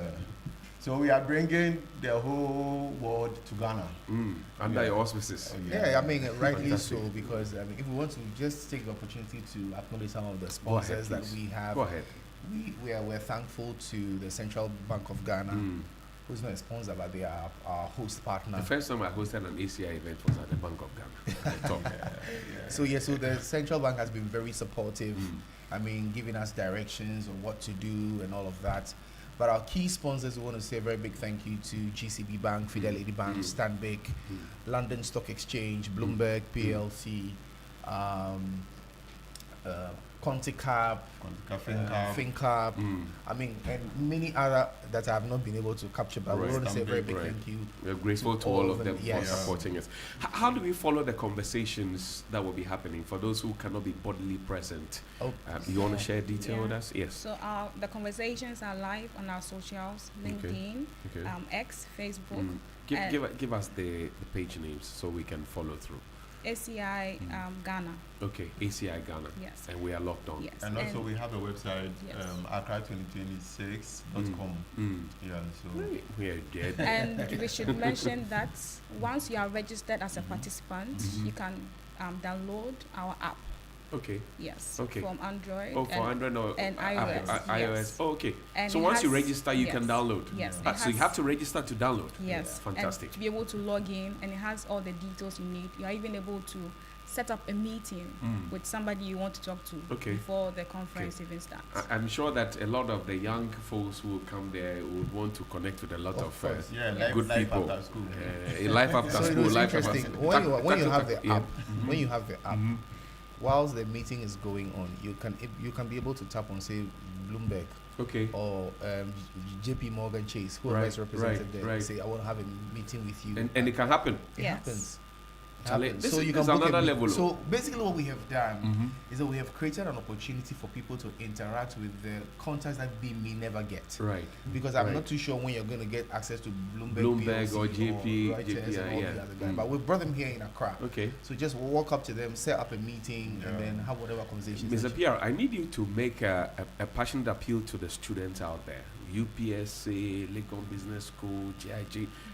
Make an appeal to them to come. Let them draw closer to the table. This is very interesting. So before I do that, right, we have a chapter of ACI that's looking at introducing the students into the space, because basically what we do in the classroom is very abstract to the real deal in the market. Yeah. But you deal in the money. Yes, you trade money. We deal on the market. You and Presido and my lady here. So I mean, if you evolve from school and you get into the treasury dealing room, you actually realize that the conversation is different. Charlie, You're sitting behind you a are far Bloomberg apart. terminal. Yeah, sitting behind a Bloomberg terminal. You don't even know how to quote prices, but you know the book part of it. So in these events, you know, you also get to have like a hands-on experience with some of the guys who build the system. So yes, we are making a passionate appeal to all the students, especially ones in the business schools, University of Ghana Business School, UPSA Business School, all the business schools across the country. Take a very, very keen interest in ACI, Financial Markets Association. There's a lot to learn. There's a lot to get. And you're invited to come. Even though it's a paid event, we'll find a way to see how we can accommodate the students. No, I'm a partner. Me, I'm a lifelong partner. I'm a lifelong partner. That's it. Presido, thank you very much indeed. You have the closing thoughts to share with us. What do you leave us with? Okay, so we want to tell our listeners to go onto the website accra2026.com to follow it through to register. So you get a pass for it. Yeah. Great. At a fee. Thank you. At a fee. Yes. Okay. I'm sure that when they connect, we are able to tell, or should we tell them now so they can prepare and come? Well, I mean, for the international delegates, they're doing a $1,700 Right. but for the local delegates, we're doing a $2,700 Ghana cedis. So it's very discounted. They can pay. heavily They can for pay. our Ghanaian They can pay. delegates. You want to trade more? You can pay. Yes. You can pay. Presido, I thank you very much. Mr. PR, I thank you. My lady, I thank you very much indeed. Thanks so much. And it's now time for birthdays quickly, and then we will check out of the studio.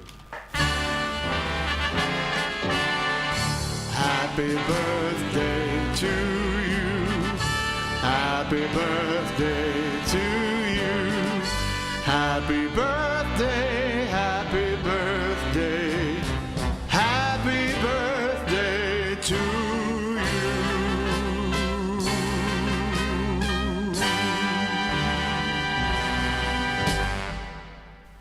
And if it's your birthday, happy birthday to you. We'll see you tomorrow.